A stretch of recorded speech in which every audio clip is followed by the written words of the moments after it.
Night Owl Season 8 coming to a close tonight. The famed finale of the series, one 90-minute race, and a couple of champions to crown. But the question we have tonight is, who will those champions be? We'll show you what we mean after qualifying tonight. Hello, everybody. I'm Jesse Lee, joined by Ryan Mawson, who's pulling double duty tonight on the cameras and the commentary. Ryan Mawson, always sad to see a season end, but when it's been an absolute corker like this one, it's exciting to at least see how it's going to end, something that's still contested by several of the cars involved. Yeah, sad to see it end maybe, but what a track to end it at. You know, we're a track that needs no introduction. Spa-Francorchamps, one of the probably toughest circuits to get right over an extended period of time, but can bring some fantastic racing, you know, with the long straights that it's got, and then you've got the technical sections of Sector 2 and Sector 3, and I don't know, it's just one of those classic tracks that is never really going to go away, but I'm always happy to be back here. Well, like you said, it's a track that doesn't need any introduction, but also as we draw closer into the 2022 racing season, you have to wonder how many more races might we see on this particular layout of the racetrack. We just don't know, and you cherish them while you have them, of course. But as we end practice here for the final race of the season, shake-up up at the front. Chris Vining leading the way and has done for the majority of practice. Yeah, I mean, that doesn't really surprise me. The 113 Audi, they are quite a formidable force around here. So it doesn't really surprise me to see an Audi on front at the moment, though. But you can't really forget the man who's currently lurking all the way down in 8th place, Dylan Tan, in that McLaren. Another car that can be good, quite great here. 1.2 seconds off the pace, but what you don't know, looking at people running around in free practice, is that quality fuel or is that race fuel? Hard to tell. Yeah, it sure is. It is difficult to say. We don't have that information, and you obviously suspect that some people out there are doing race runs, which is more important this weekend than any weekend thus far, because 90-minute race, you're going to have to make a pit stop for fuel. Nobody can make it 90 minutes without doing so. But also, the other hitch, you are required in the season finale to take tires at some point during the race. Yeah, which also then, it brings a lot of the cars back into contention, though, where the strategy at Spa might have always been that, you know, you want a really fuel-efficient car like a Bentley or a Ferrari, or, so, you know, something that will just sip fuel and they'll run off up the road, and people in the higher fuel cars, your Mercedes we've got a couple of Hondas, you know, those type of cars, they would struggle, and that kind of put them out of the race. But the tire stop brings everyone just that little bit closer together and brings them into that close racing that we, you know and love. What a treat we have in store. No rain now. The variability of weather, though, says that it could happen. Will it, though? It doesn't look likely right now, but then again, it is RCI, and we have been wrong before. Optimum track, 28 degrees C. Very hot indeed for this particular region, and also completely cloudy at going on 5 p.m. local time here in Belgium. Final moments for the qualifying session, or before the qualifying session rather. Dylan Tan, the looks like champion-elect in the pro category, doesn't seem to have quite the pace today as he has at some of the other tracks, but doesn't really need it today. Just needs a decent day to be crowned champion at the end of this race. And that as well then means that it takes a lot of the pressure off Dylan Tan, and you're not going to have to be pushing that extra 5% every single time over Eau Rouge and over the top of Radion, you know, just to try and get that little bit of time. He can sort of sit back, relax, and just enjoy the race. And in fact, I think we almost saw the exact same thing in the Monday Championship, where Wolf Matuszka had drawn out such a massive lead that actually he could enjoy the race, and in the race where it wasn't mandatory to take tyres, he decided to take them just to see, yeah, let's see if we can get fastest lap. I mean, he'd already set that, but why not? Let's just go a little bit faster. So yeah, for some races, the season's finishing out with a bit of a slow, mellow end, but for especially for the lower class split, it is still very much all to play for. It sure is, and it is a free-for-all in the lower split here. We'll show you what we mean after quali is done, but your guess is as good as mine, partner, how that's going to turn out in a racetrack like this, one that is unlike any other in ACC. Could throw an additional wild card in there as well. Estefado, fourth place in that lower class in the 5 McLaren. Is that surprising to see one of the lower class cars inside the top 5?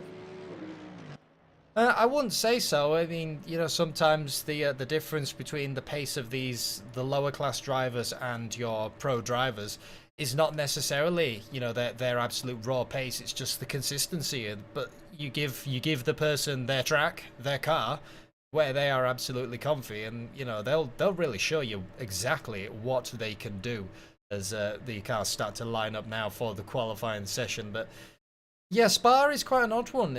You know, some people just don't get on with it, and other people really thrive here. It is a strange track. I know it's a track of choice for a lot of people that they use it for their testing.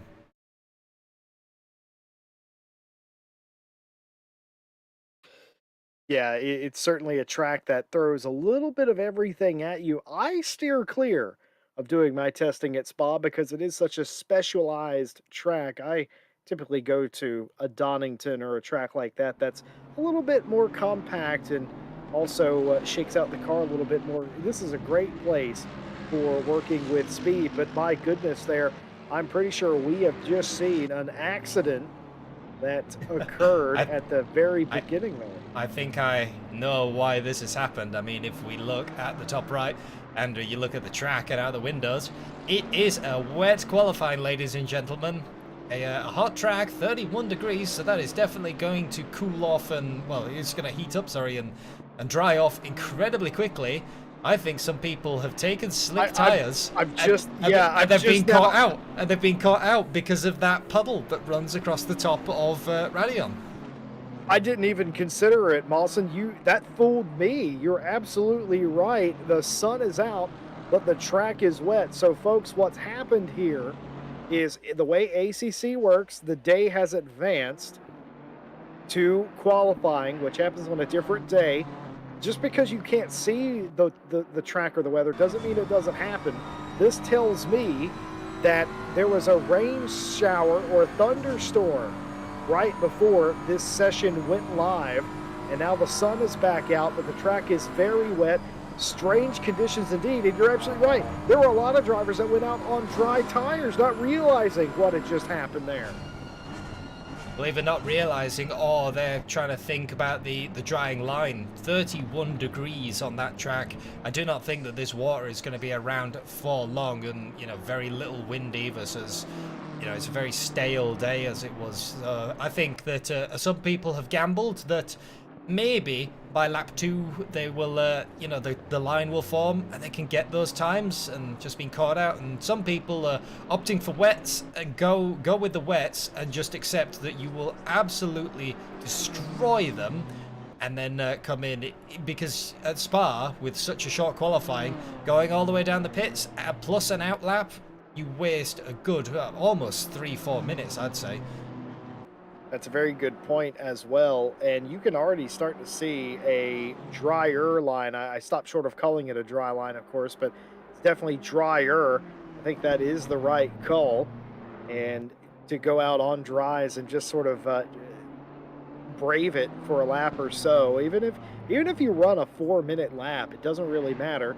Keep the car in one piece and get the couple of dry laps as the track continues to dry off, and dare I say, rubber up just a little bit. The track already gone down to damp. Won't be too long before the drives are optimal.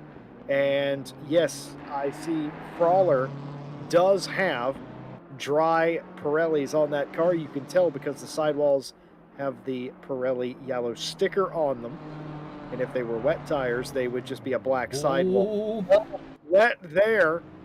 And sliding down to the inside contact, that's going to be a reset for ST Racing's Brawler. Car After sliding through Bloshimon, just goes out from under him. So just nothing he can do. So easy to do. You just touch that outside curb, you try to run with the dry tires, and you're already at a bit of a camber disadvantage there. It's downhill.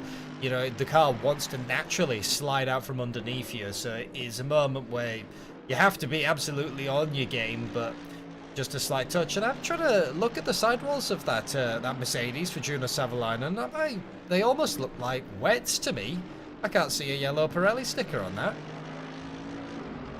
Well, if you get the lap done in time, it might be worth it, but otherwise I think this is the wrong strategy if Savalainen is out there, because you know at this point, based on the progression in the past 5 minutes, this track is going to dry out, so the only real option you have is dry tires. Even if this is a decent lap, 10 minutes from now, it's going to be blown apart by some of the other laps on dry tires on what I presume to be, at the end of this session, a mostly dry track. 2 times through, Tio Anton with the fastest lap so far over a racer in the 699. Does Savalainen have anything to say about that? No, they do not. That was... He has an invalid lap to say about that. It actually pulls off. So I think, yeah, the strategy has not worked out for Juna Savalainen, and has realised that wets are now the way.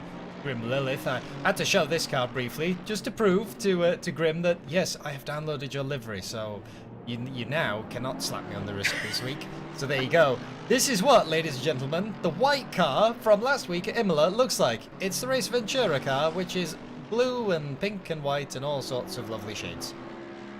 Yeah, you and I are actually very familiar with this car. We've seen this car, and we work with a lot of the drivers that race for Race Ventura. So it's not new to us, but it is new to the stream that may not be familiar with that team, but in all of its glory. And of course, no idea how that got omitted from the pack a week ago, but in all of its glory today. Thomas Pierce on the top of the heap in the 131 right now, a 29.180, the current mark to beat. But you and I both know, partner, that is nowhere near the times that they're going to be setting in about 8 minutes time. No, and if you look all the way down the timing board, I can see green as far as I can see for anyone who's on a valid lap. You know, we're not talking small amounts of greens like this man here, Tio Anton, which could very much be the leader of the lower class. You know, come to the end of this lap, he's up almost, 1.5 seconds, and that lap still was valid. You've got to push the limits absolutely to the edge. He does have a slight bit of traffic ahead, one of the McLarens, but I don't think it will phase him by the time he's done this lap. Coming through Blanchemont, a scary corner when it is damp. You've got to trust that the car won't slide out from underneath you, and maybe even a tiny little bit of a lift still with these damp conditions. Just misses the first apex of the bus stop chicane, which is incredibly easy to do. And for the 762, they come up to the line, and it will be an improvement. It'll be a big improvement up to P2, but once again, I still think there's a little bit more time to be had there. That's an interesting decision there, resetting into the pit lane halfway through this session. Is there enough time left to do a 3 to 4 minute out lap and then another time lap? I mean, surely there is, but I would reckon the most optimal lap for your quickest lap would be the second lap. Is that not right around here? I think that partly depends on how your car behaves with, you know, the tires heating up and what you need to do with it. Like Mercedes, for example, take a long time for the tires to come up to their absolute optimum, and the BMW as well seems to be a car that I've driven it in a season, or I am driving it in a season so far. This car makes no real sense because you end up putting, you know, loads and loads and loads of PSI into the tires, and you get barely an increase in hot temperatures or hot pressures. It is a bit of a strange front rear car. Normally on a front rear you put in a tiny adjustment and you're over by about 6 clicks. So there you go. But for everyone else that's still trying to improve, and for Neil Pimlott, I think this will also put him well up there into the fight. It's 1.7, 1.8 seconds almost coming up to Blanchemont again. But like you said, you haven't got many laps to do that, and actually, just as we've seen him fly by the camera there, this is also the driver of the 913, is still also on wets. These must be on fire by now. I would almost argue that you're memeing at this point if you're out here on wet tires, because clearly it's past that point where that would be advantageous. There is a large ran-in dry line. It's not particularly grippy at this point, but it is dry fully, and just the difference. The gray, obviously, being the drier bit, and the more darker colored asphalt being the wet part of it. And you could pretty much make your way around here without touching the wet part of the racetrack. So clearly the fastest way around here now is in the dry tires. And my worry is some of these teams have left it a bit late, changing over onto the dry tires. Samir Foch up front at 26.607. Thomas Pierce second. That's a 1-2 for Ferrari. Behind them, Eraser and Pimlott, two BMWs. And quite fittingly colored and named, the Peace 888 Ferrari. Currently holding on to that spot and tracking in the right direction again to reset quick lap. But then again, nearly everybody will be doing in this session. This is one of those days, Mawson. Whoever gets the last lap in, the last one across the line, they might be your pole sitter. Very much so, and I'm just watching that that track condition. It still says greasy, but I think we're mere moments away from it starting to say, you know, green. The curbs are still quite slippery though, and you can hear the water. There's still a few puddles splashing under the 888 Samir Foch, but I think that very, very soon this is going to be a fast track. You can see those moments though. Look at the dark colour points on the track. Those are where all the water runs off, and if you're not careful as well, that will catch you out on your fast lap. Yeah, there's definitely still some puddles, as this in-car camera illustrates. Some of those are actually quite deep, and you will aquaplane off the racetrack. That's exactly what you saw with the beginning of this session, even though it wasn't raining. And you can still see some of those puddled areas, and those are very realistic to the real thing too, mind you. That's very interesting of how well they captured that around this racetrack. Raphael Huell in the 548 takes the provisional spot at the top of the board with 3 minutes left to play. I saw Grim Lilith in there for second place for a moment, still the highest lower class car in the group. This isn't technically Pro and Am, even though those are the number or the color-coded placards that we're using. But I can assure you, this is the top end of the Am placards are certainly silver. That's why I refer to them as the top and bottom or lower class, just to be sure. And of course, look who we have, a new driver at the top of the board. And again, that continuing, that's Estefado, who was very impressive in practice, looking impressive in qualifying here. But this session is really just getting started. 2.5 minutes left. And I know you're probably thinking, how is it just getting started? We only have 2 minutes left. You're about to see musical chairs at the top of this board. Yep, well, it's finally ticked over to that green, and there you go. Look, Roman Frola comes over immediately, beaten out by the 183 Aston Martin. Bruno Estefado still holding on to that P2, and once again looking back through the field, you know, Phil Large is improving, just everybody is improving. There you go, Grim Lilith up to third, knocking off the number 5 McLaren, and I think, you know, that's still not time. Even Miguel Martins has still got something to say in that Honda, so it's just, you're going to see the times now jumping around all over the place right up until the end. And this man who briefly took that provisional pole, it looked good for the 548 Porsche, but got immediately knocked off as everyone started going faster. Well, he's nearly going 3 seconds faster. It's very interesting, isn't it? A car that we literally less than a lap ago said was on the provisional pole, now 9th place, and now actually down to 10th place. Billen currently on the top of the board at 22.820. But what can Raphael Huell do? If you did it Slows once, down. son, you can do it again. Oh, yeah, he I, did do as well. I, Fifth place, though, a marked improvement. I think he's seen the traffic up ahead and realised that he's got one more lap Oh, left. yeah. He's got one more lap left with that McLaren in front. That's the 23 McLaren. He's realised he's got one lap left. He's got to make the most of it. This is probably the best shot and the best track conditions you are going to get this whole session. So you've got to back off, make the most of it. And for the 548, I'm definitely going to be watching them by the time they come back up to the end of the lap. Well, the other interesting thing is we've been noticing that the same thing the chat's been noticing as well. There's a bunch of cars that haven't set a lap, and I was wondering if that was because they kept invalidating or they were doing it on purpose. We know that Walker and Savalainen are definitely doing it on purpose as they're sitting in the pit lane. Chris Vining, who is just about the fastest car in practice, has yet to set a valid lap in this session. Thomas Pierce, top of the heap at 21.820. Samir Foch, second again. That's the reverse of where they were at the beginning of this session. Wouter Billen trying to improve, already fifth and goes top of the board. 21.312, the quickest so far, and among the first to come across the line. John Razor in the 699 needs to pick up a couple of seconds and nearly gets pole as that lap takes them all the way to second.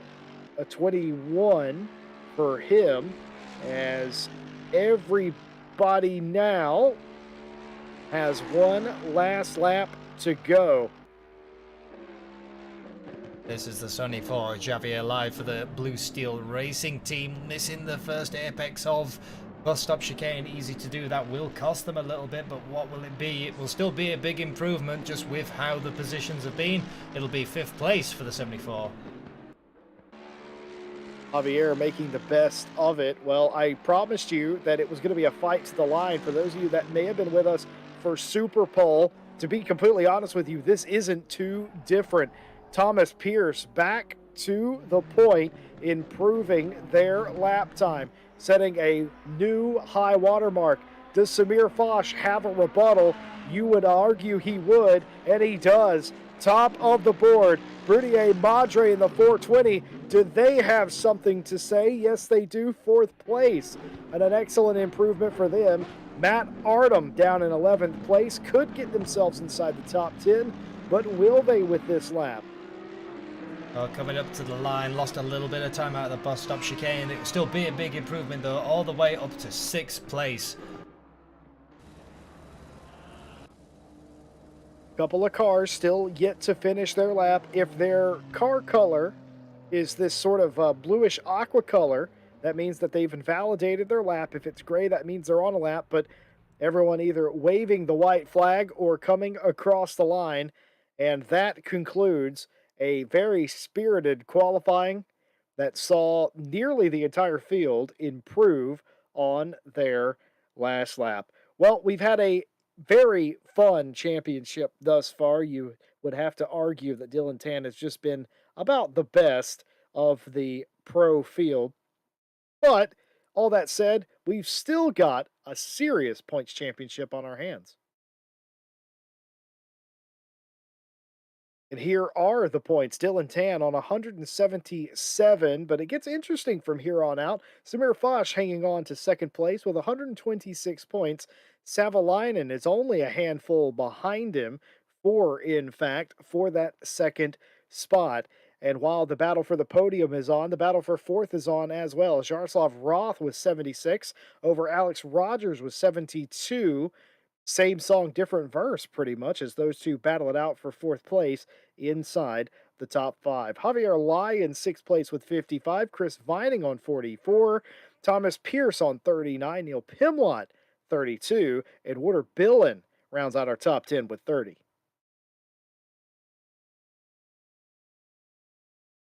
Second page here, Giannis Tassopoulos with 29. Roman Frawler, 25. Timothy Flamger, 23, tied with Madre for that position. John Arazer with 19. Sir Williams only 1 point behind him. Raphael Huell on 11. Phil Large with 4. And Jordan Daly has 2 points.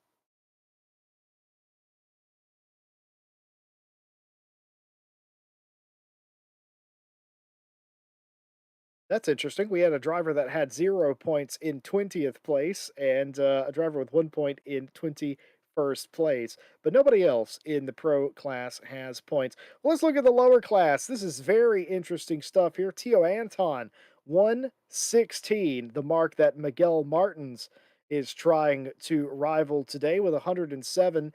Miguel tied with Sam Welfling with 107 for second place. Behind them, Estefado with 87 points. Muhammad Kamal Ali rounds out your top five with 77. Bruno Fantozzi, sixth place, 74 points. Brandon Baker, 63. Matt Williams, 58. Cody Watkinson tied with Grim Lilith for ninth place with 29 points. Soak that in, people. That is a lot of close battles. And back in 11th place, Narajak with 20, Daniel Kent 19, Daniel Walker 9 points, and nobody else, unfortunately, has points this season. I just want to say, Mawson, the way that we've done points, where you've got to finish in the top so many to get points, has really thrown a wrench into a lot of the point scoring. And if nothing else, it's made a lot of these races come down to the wire today. I mean, absolutely, and this is how the AM category or the lower split has still ended up this close. It doesn't matter if you maybe have that one slightly bad race, as long as you're consistent throughout the whole championship, you can still be very much in it to win it. As much as the pro category always seems to sort themselves out very quick, when you have names like Juna Savalainen and Dylan Tan and those others, Wolf Matushka, etc., racing. You are going to sort things out there fairly quickly, but for the lower split, if anything, that is the more exciting split to watch, just with how tight and compact everybody is. But 90 minutes of Spa around here, and plenty of times that you've got to go up the mountain that is Eau Rouge Radion. Plenty of times that you can throw away your lap and invalidate it. Do keep in mind as well, 90-minute special rules, tire change required in pit lane. Not a single car on this grid can go 90 minutes without taking fuel anyway. Might as well get some fresh Pirellis on it while you're in the lane. And the other big thing, while we're on the subject of pit lane, don't take any unnecessary trips down pit lane. Track limits can wreak havoc on your race, and so can the stewards if you get involved in any extracurricular activities. Yep, live stewarding as per the normal here, which will mean that they will catch things that even we may not. So yeah, you've got to keep your P's and Q's in check, especially the first lap, because we will start. The green flag will drop where we are currently down now. This is the start line for the GT cars, but it will use the timing line on the other start-finish straight.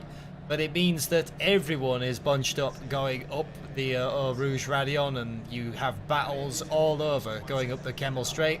Easy to have an accident there and very much ruin your race, because the trip down Spa pit lane is just, it's one that you never want to repeat, I think. It's one I dread going down just for normal service. Effectively, folks, if you're unfamiliar, the pit lane here is the F1 and the GT pit lane all in one. It's basically, I mean, it's not basically, it is two different pit lanes combined into one, and it is a long, old way. It feels like you're crawling as you're coming down the hill to be released and before running back up the hill, and it is just an eternity you spend here. Certainly understand why at the 24 Spa, why they try to spend as little time on pit lane as possible. It isn't sitting in the box that kills you, it's the ridiculously long pit lane. Well, all of these stories and more we'll be following today, as we will crown a couple of champions at the end of this 90-minute race. Well, Ryan Mawson, predictions on who has the best shot to win this race in pro today. For pro, now that we've you know, Dylan Tan and Juna Savalainen are, they're quite a way back there. The next driver who we've seen some great things from, and I think is the most, you know, the next most consistent, does have to be the Triple Eight of Samir Foch. He's always been there, you know, as well as when Dylan and Juna Savalainen, they've been battling, they've been fighting. Samir has never been a million miles away. He's always there, ready in case something has happened. And now that you know, Savalainen and Dylan are starting voluntarily at the back of this grid, that is, you know, is being given the spotlight, is being put on the Triple Eight. This is his time to shine and show what he can do when he is left to you know, out to his own devices right at the front. Thomas Pierce, though, we know that that driver will not hesitate if an opportunity is given to him. What will you know, what will that car do? And then the lower class, I don't know. Once again, it's another hard to tell. Theo Anton, the Bentley, we know that that car has great pace, and we know what that driver can do. But it just seemed that in practice, in qualifying, just was a little bit off with the varying changes. But Miguel Martin's starting second with that 62 Honda. It's not exactly a, you know, it's not a car that you would want in your rearview mirror. It is quite the rocket ship in a straight line. I think at Spa, half of the problem is hanging on to that Honda.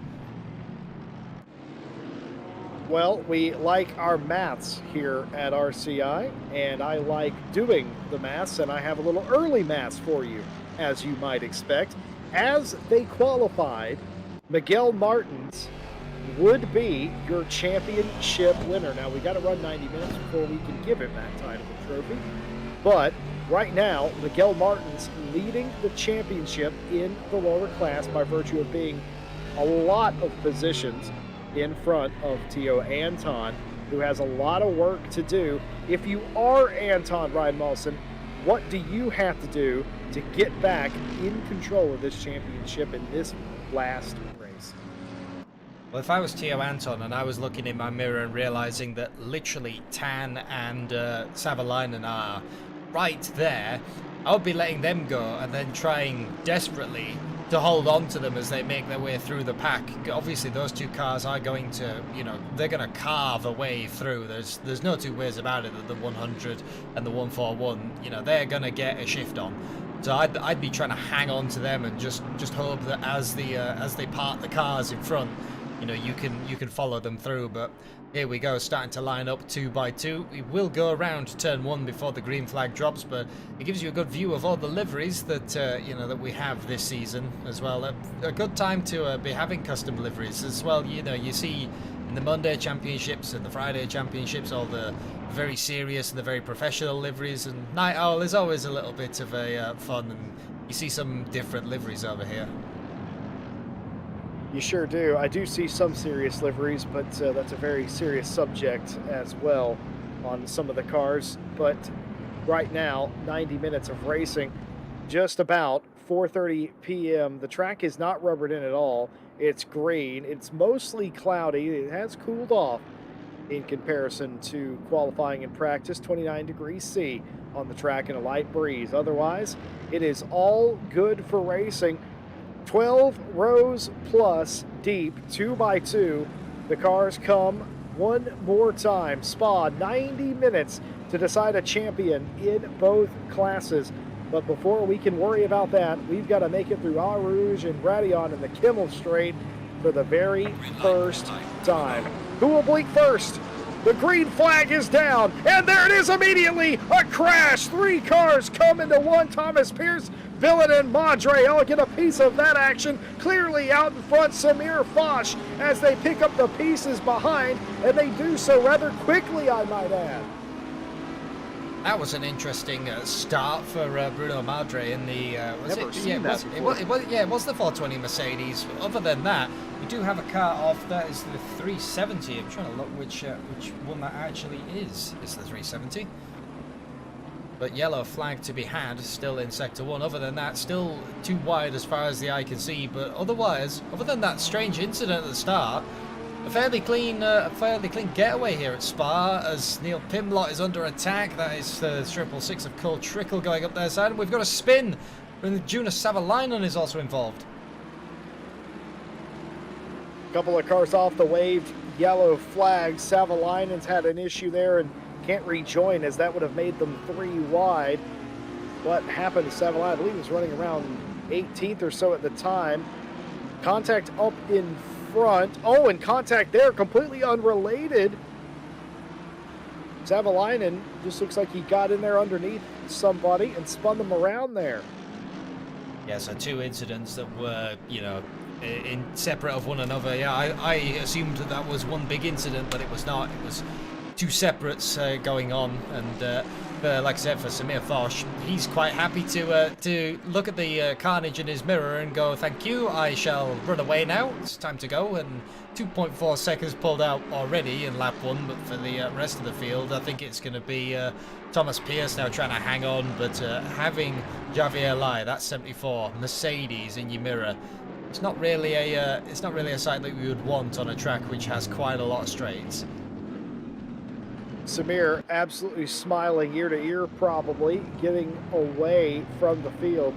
Undoubtedly, Samir won't know exactly what happened behind him, but he will have been able to see the track map and the cars going off and the waved local yellows, so he knows that he has gotten away. He'll probably still be wondering what happened behind him when they went 3 wide before they got to Eau Rouge in the first place. Probably won't exactly know what happened there either, but years makes no difference. The Triple Eight jumping out to a very nice lead.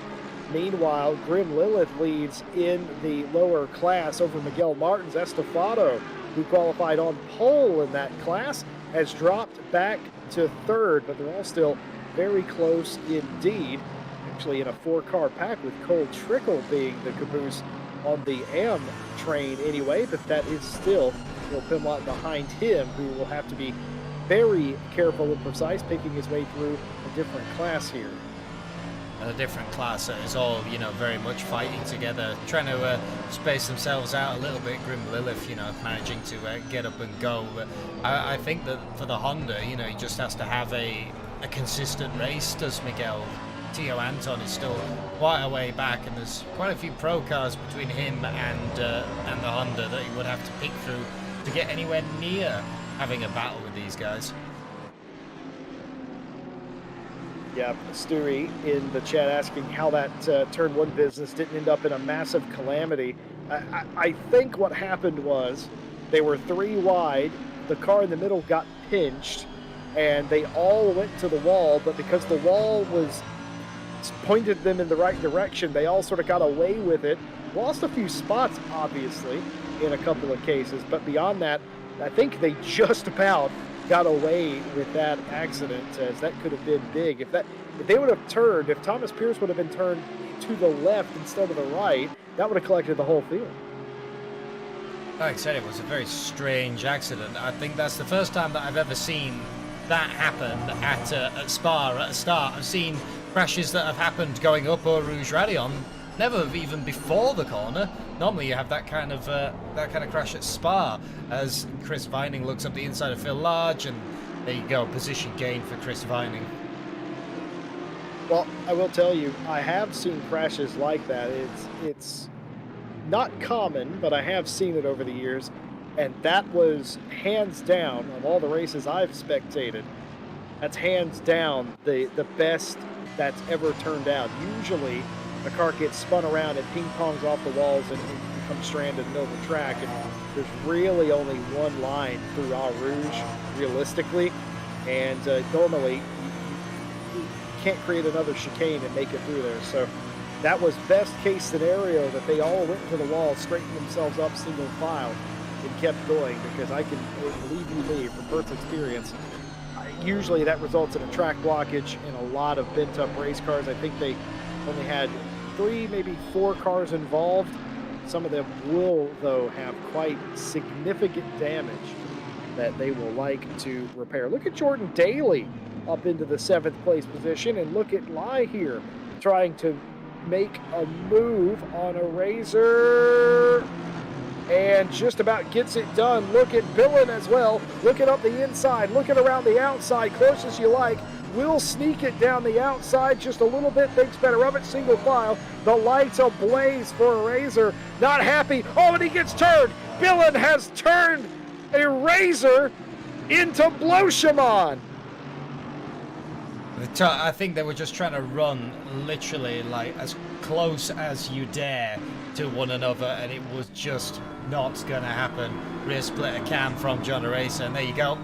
The lightest touch, but when you already loaded the car up and you're committed to the corner, that is exactly what happens. 699 gets away. I think minimal damage will have occurred though to the BMW. I don't know why John Eraser always ends up being the one that gets spun, but I would start to wonder if people don't like me very much. That is just the worst luck. Oh my goodness! Did I just see what I thought I saw? Yes, I did! Yes, I did! There's a crash there, look! Is that Chris Vining involved? Several cars off, high-speed corner. And I wasn't sure what I was looking at initially. That's one of the And there McLarens is off in the background as well. a blue and yellow McLaren limping into the pit lane. Miguel Martin's into the pit lane, unknown if they were involved in the accident. Oh, it's Estefado. So I'm assuming that Miguel Martins and Estefado were the two cars we saw spinning then. Too far back to actually catch it on the replay. And the number 5, that is a severely broken race car, just limping it back to the pits. And I think if anything, you can see how broken the steering is. Yeah, just no steering left of that car. Oh man, that was a big impact. Well, I saw a car go off, and I thought maybe it was my eyes playing tricks, and you went to the wide shot there, and I saw two cars spinning like tops, and I'm forced to believe that that was Miguel Martin and Estefado who got together. Oh my word, and is that Walker there that just had a big moment? That isn't Walker. I don't know what McLaren that is. That's Dylan Tan. That's Dylan Tan. That's the purple Motul car. What has happened to Dylan Tan as they have free fallen through the field? Did they just miss the turn, I wonder? Because I don't see damage on that car. I don't either at the minute. We'll have to see if they manage to pick back up for the Dylan Tan, you know, pick up the pace and go again. But strange what's happening in the field. I mean, the last race at Spa, the finale, it's always going to throw some spanner into the works, and both of us are sat here thinking, what's happening?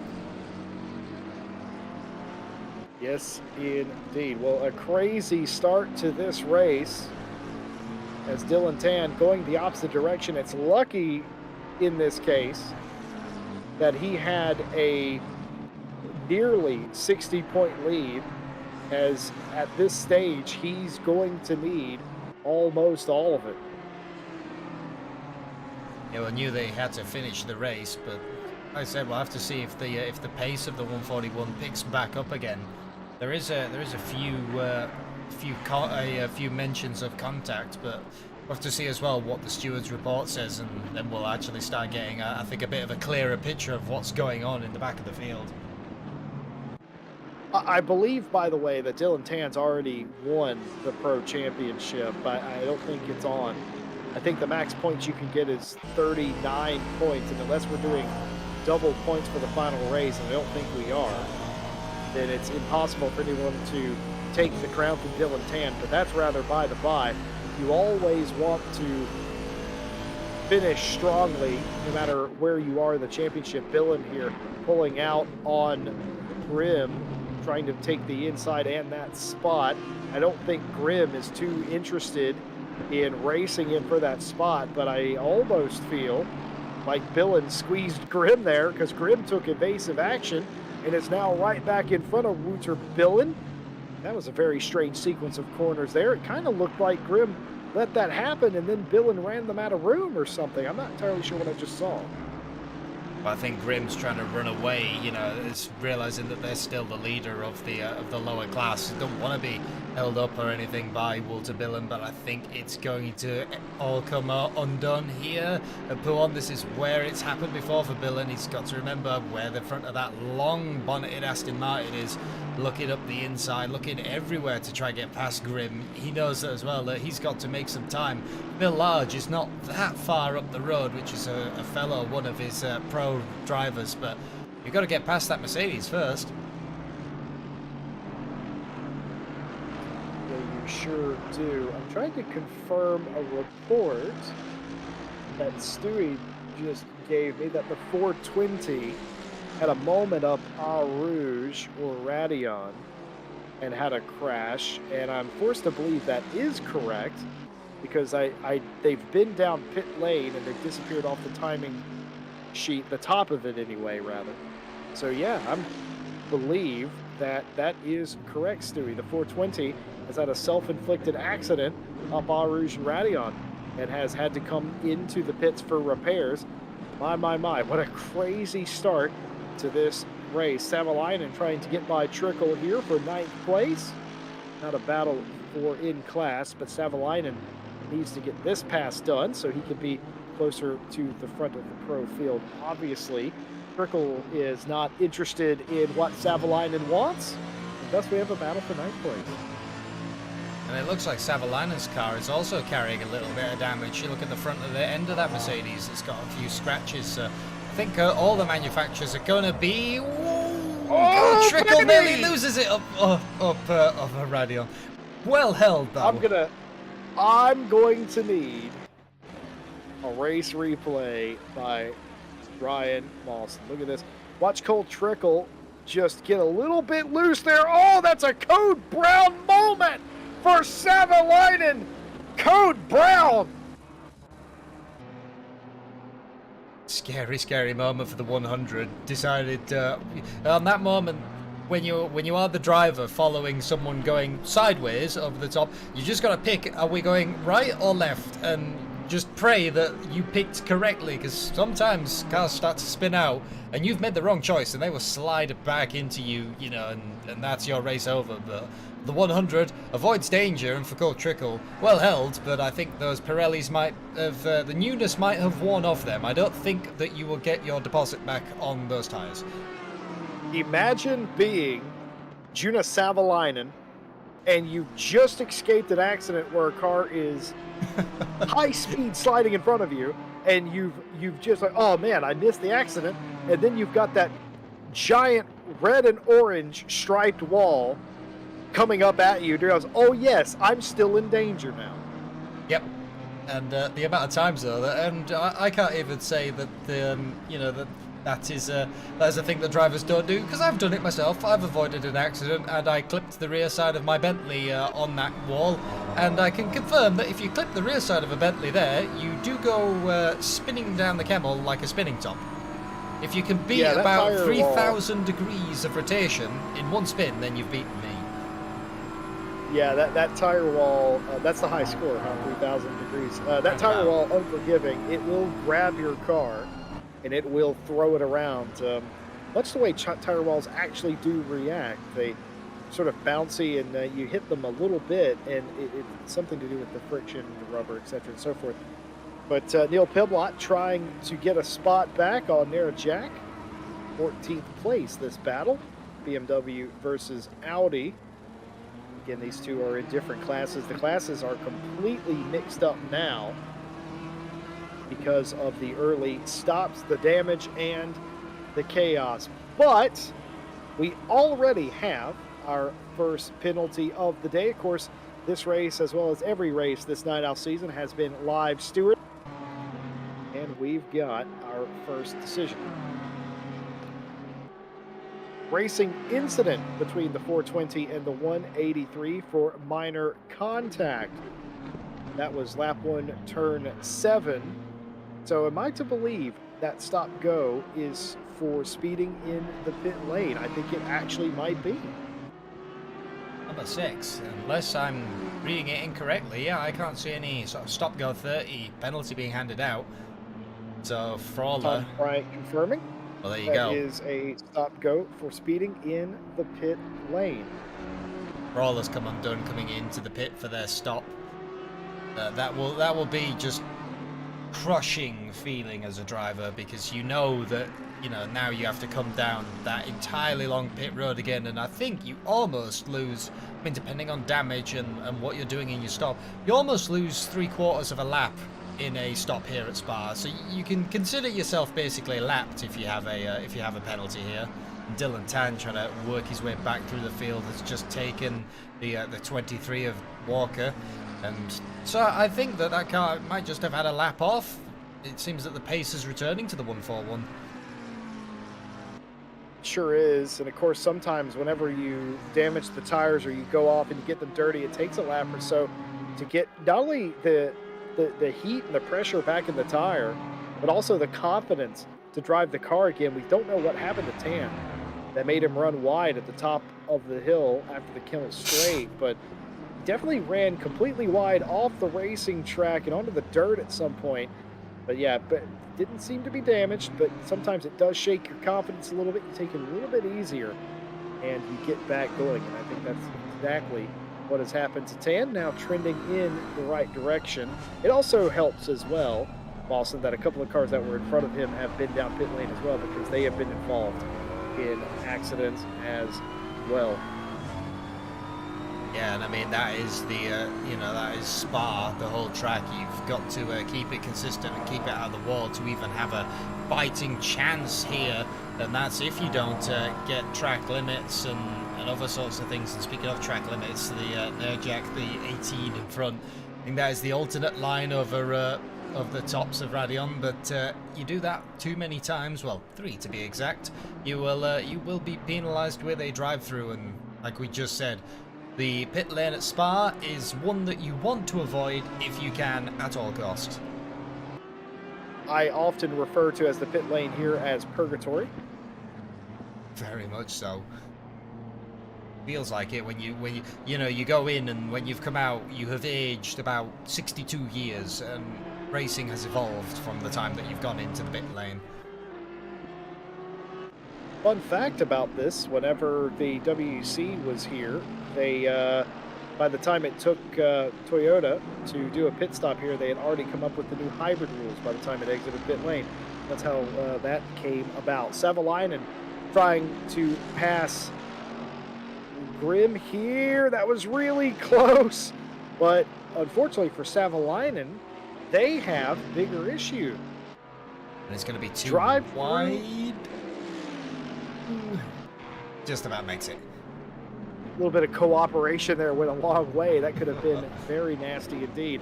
But a drive-through penalty for car 100 for taking out the 96. Position not returned. That's the hairpin that we saw. The 100 accidentally got on the inside. We're going to take another look at that. Again, going down here, you're just going to see the red car, that Savalainen, just get in there. Oh, that's a tough situation to be in, because once you're in there, Mawson, there's nothing you can do about that. Now, and there you go. And while we were briefly watching that replay, which we have missed, is Phil Large in the 14 has managed to get around the 699 BMW John Eraser. Still the flashy of the lights, obviously. John Eraser is not best pleased about whatever happened between these two, the 699 and the 14. Maybe with that amount of flashing there might be another steward's report being scribbled out. I'm going to say that the driver of John Eraser is a little bit disgruntled. Now, this is an interesting one that's come across as well. 5-second penalty for car 666. That's Cole Trickle for dive bombing the 913 with contact. No place returned. And those are the couple of penalties we have. And we know the steward's box is a hive of activity right now, because we can see into the steward's box from our position.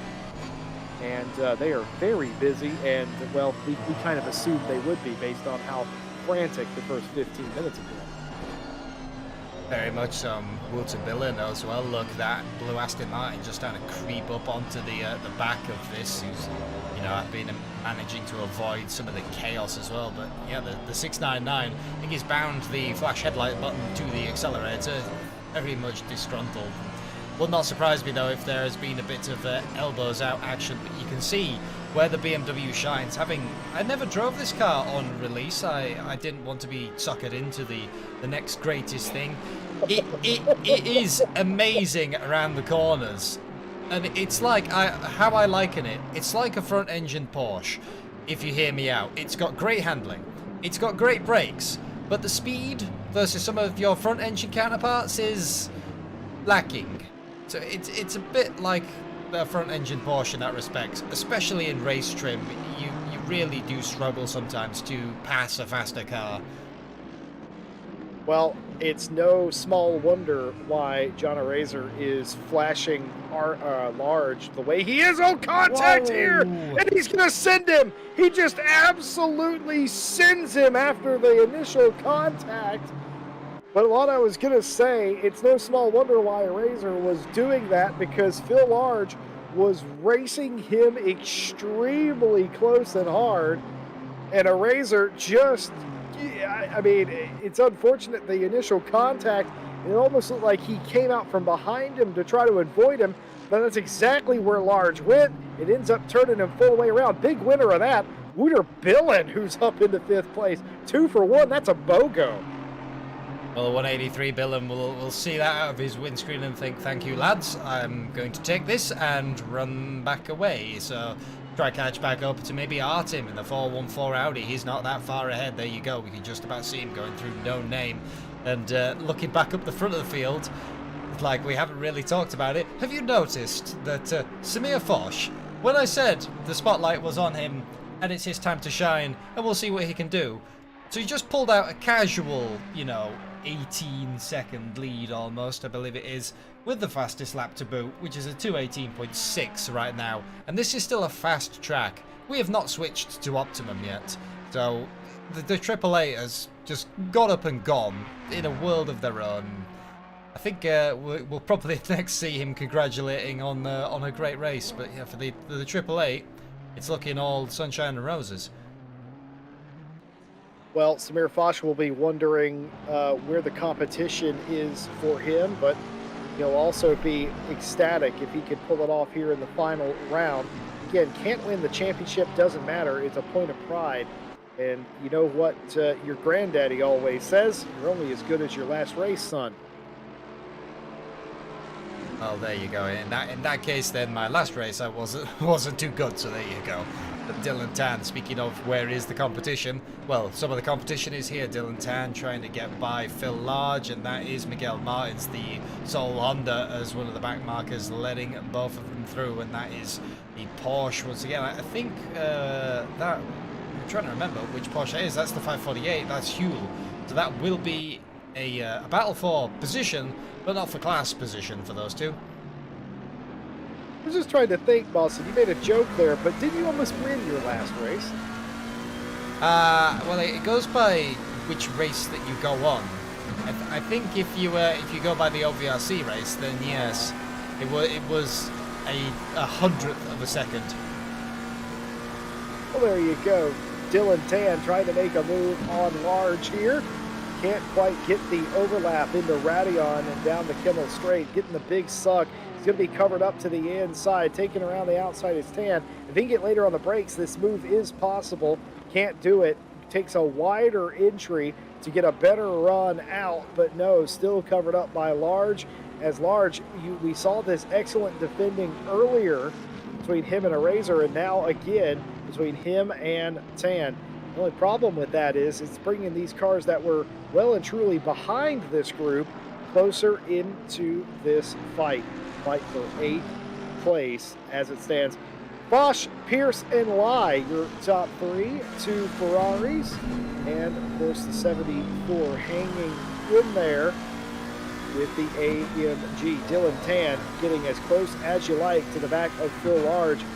Again, Large is allowed, Mawson, to defend because he's not doing anything. He's not like he's crossing up his line or doing anything unpredictable. He's just putting his car in the right place at the right time to keep a arguably faster car behind him.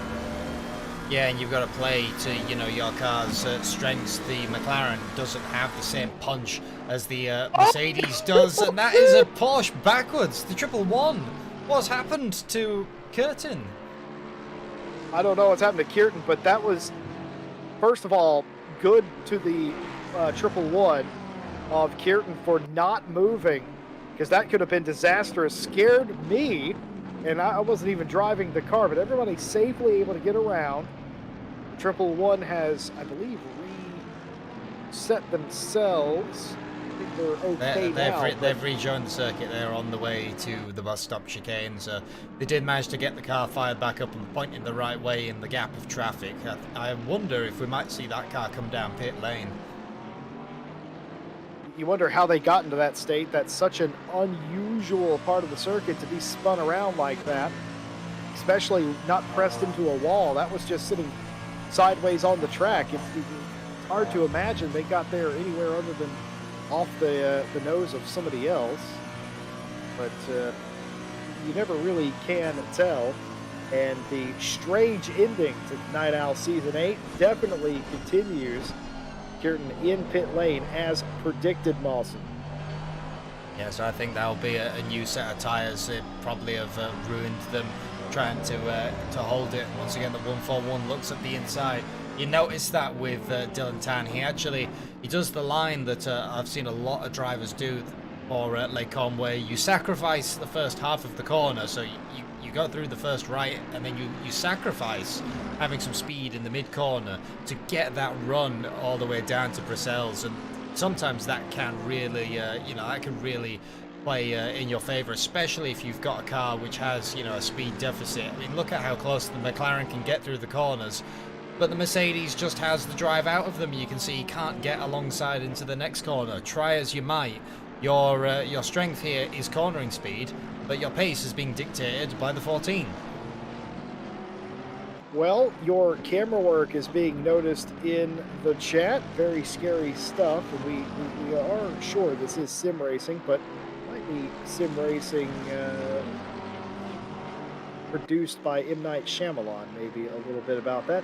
Some camera tricks and some camera spookums tonight, Mawson. As just, you never know what's going to be around that next blind corner.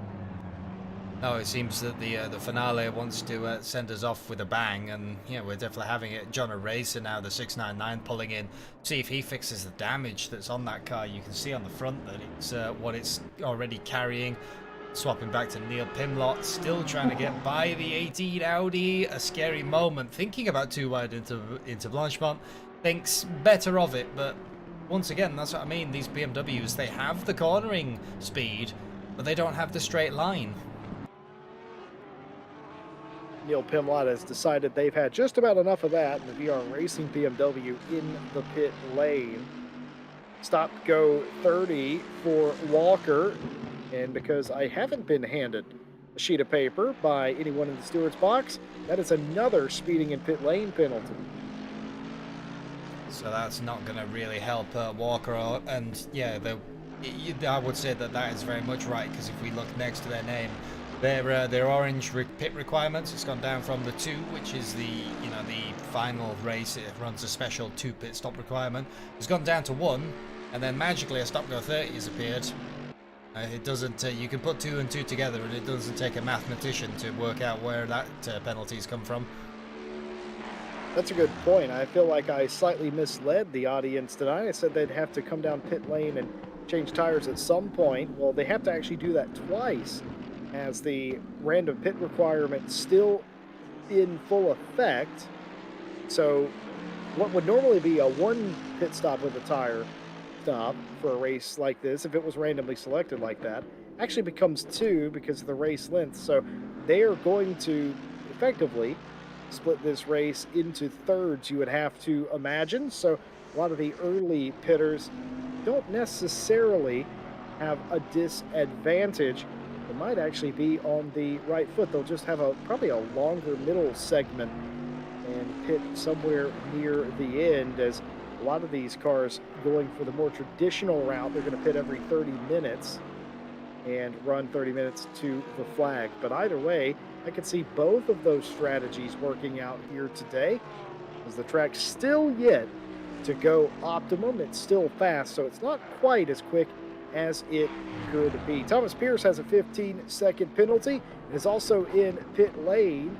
Most of the top 5 are in pit lane, mind you, including your leader, Samir Fosh, Billen, and Artem, all in the pit lane now. Yeah, so as he says, it's sort of the standard. What is the fastest strategies? every 30 minutes. And looking back to the lower class as well, this man, the 762 Tio Anton, has been promoted into the lead with Grim Lilith, that 1.5 Mercedes, having already taken one of those mandatory pit stops. So it is just a shuffle up as per usual. But yeah, the Bentley, I think that as well, that the Bentley would want to stay out longer, just because what you can do with this car on the fuel and on the tyres. If you're in some clean air, there's no point coming in now if you're making lap time. It's a very good point. And by the way, I can explain the stop go 30 for car 23. Stop go 30 for car 23 because they were disqualified for speeding in the pit lane. Of course, if you haven't been with us, I shall explain. ACC has started disqualifying drivers for speeding more than 20 kilometers over the pit limit.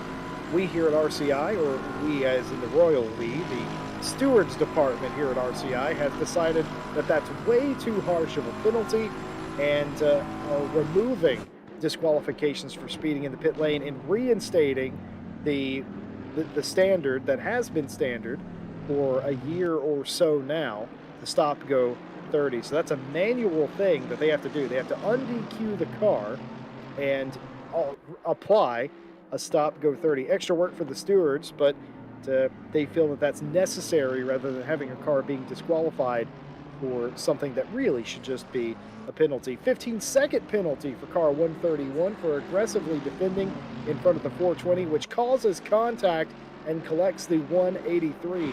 Now that was the lap 1 turn 3 incident that we saw where they all went into the wall. So the 131 of Pierce deemed at fault for that accident. No further action between the 548 and the 111. No further action between the 100 and the 370. No further action between the 762 and the 6. A warning for car 666, overtaking with excessive contact. Racing incident for the 762. No further action for the 23 and the 18. Racing incident between the 699 and the 74. And finally, 5-second penalty for car 183 for avoidable contact with the 699. And there's one that I just saw as well, and he has disappeared off the timing board, which I believe I have the replay for as well. Have you noticed how the 197, Jordan Daly, that car has disappeared? Now the 74 of Javier Lai caught right up to him, and then we saw a local yellow, so we have the race replay of that. Here they are coming down at the start-finish straight. Oh, I got a bad feeling about this. Here we go. Oh, you gotta be kidding me. Track closes up. Go. So that's where Jordan Daly's gone, and that's why the 74 of Javier Lai now looks incredibly bent. I'm at a loss, Mawson. Jesse is speechless. We did not make a finale bingo card. We cannot bingo. No, I tell you what. Oh my goodness, Dylan Tan nearly loses it there. But we will be playing bingo next Saturday night. However, let's take a look back at Dylan Tan. What happened to him that caused him to run so wide? Oh, that twitch, folks, for the uninitiated, that's a lot harder than it looks. And I think Mawson and I can appreciate that save, because that extra little twitch where he had to save it, that is life or death. Well, that was a touch of the inside curb, but it looked quite calm and controlled at first. And then when you have to turn the wheel 180 degrees upside down in the blink of an eye, you know that the situation is getting out of hand. But for Dylan Tan, was grabbed back in and held, and now he's trying to chase down Thomas Pierce, obviously being put in his sights after that penalty. He's got Grim Lilith as well to get through. Will it be a 2-for-1 for the Dylan Tan? Has had the best slipstream possible, and there you go, up the inside of the Mercedes. Well, I will say Tan's had a couple of very close calls in this race, and he somehow managed to survive every single one of them. My hat's off to him, the champion-elect for today. But talk about bingo cards. We will be playing bingo next weekend. The 12 Hours of Silverstone, the World Tour, will be on Saturday. And look forward to seeing you in the booth for that. And I will make a brand new bingo card, as we call them here at RCI, Digby cards. Gotta come up with some entertaining probabilities for the card this week. Thank you for reminding me. If there's not a box that says Mawson's everything breaks, then I'm going to retire. Do you know what? Because it just happens to me all the time. See what the folks at home don't know is that this looks very calm and smooth and collected as Dylan Tan's trying to look up the inside of Thomas Pierce, who's had an incredibly bad run coming up. I think these are still going to be too wide coming into Blanchemont. But yeah, I will check everything and make sure everything works and it's all lovely before the stream. The moment that we are rolling that intro cinematic, everything breaks. So that is that's just how it works here. Militan aggressively trying to get around Pierce. Pierce is going to be diving up the inside of Lai, and I don't think that was planned for Pierce to do that. I think Lai backed up a little sooner than Pierce thought that was going to happen. Keep in mind, Pierce served that penalty for causing the, what was turn 3, but realistically for them it was turn 1 accident, 3-car pileup early in this race, and now is being swamped by several cars rather besides. But do you know why you had to explain that everything broadcast breaks? The fact that you had to explain that and they didn't know that right offhand just shows how good of a broadcaster you actually are, keeping it all together. But because I like you, I am going to add that to the card. I'll take that as a freebie. No, that's the free space. And I won't have to think though. Well, Mike Jones is always the free space, because Mike Jones is very close stuff here.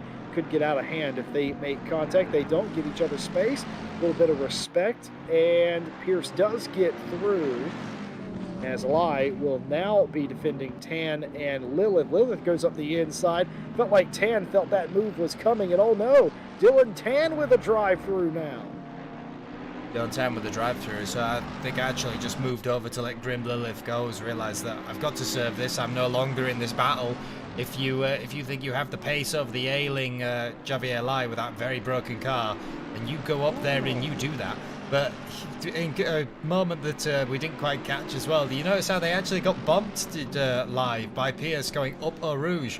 That could have been an incredibly scary moment. I'm guessing just with the damage that 74 is carrying, they have to lower the speeds down. They have to, be a bit more cautious around the corners, and that's catching a couple of the people out. But I think for Grim Lilith, this is going to be an interesting fight to see.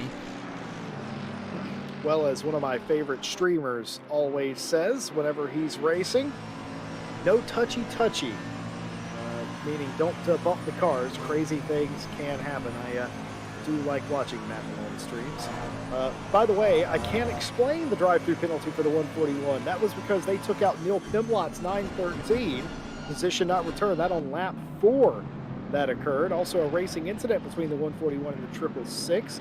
A warning for 141 for an unsafe rejoin that impeded the 23, and a 5-second penalty additional for car 141 for avoidable contact. How does that work, Mawson? If they've already got a drive-through, do they serve the drive-through and then they have a 5-second penalty after? No, I don't actually know. I don't think we've ever had that occur.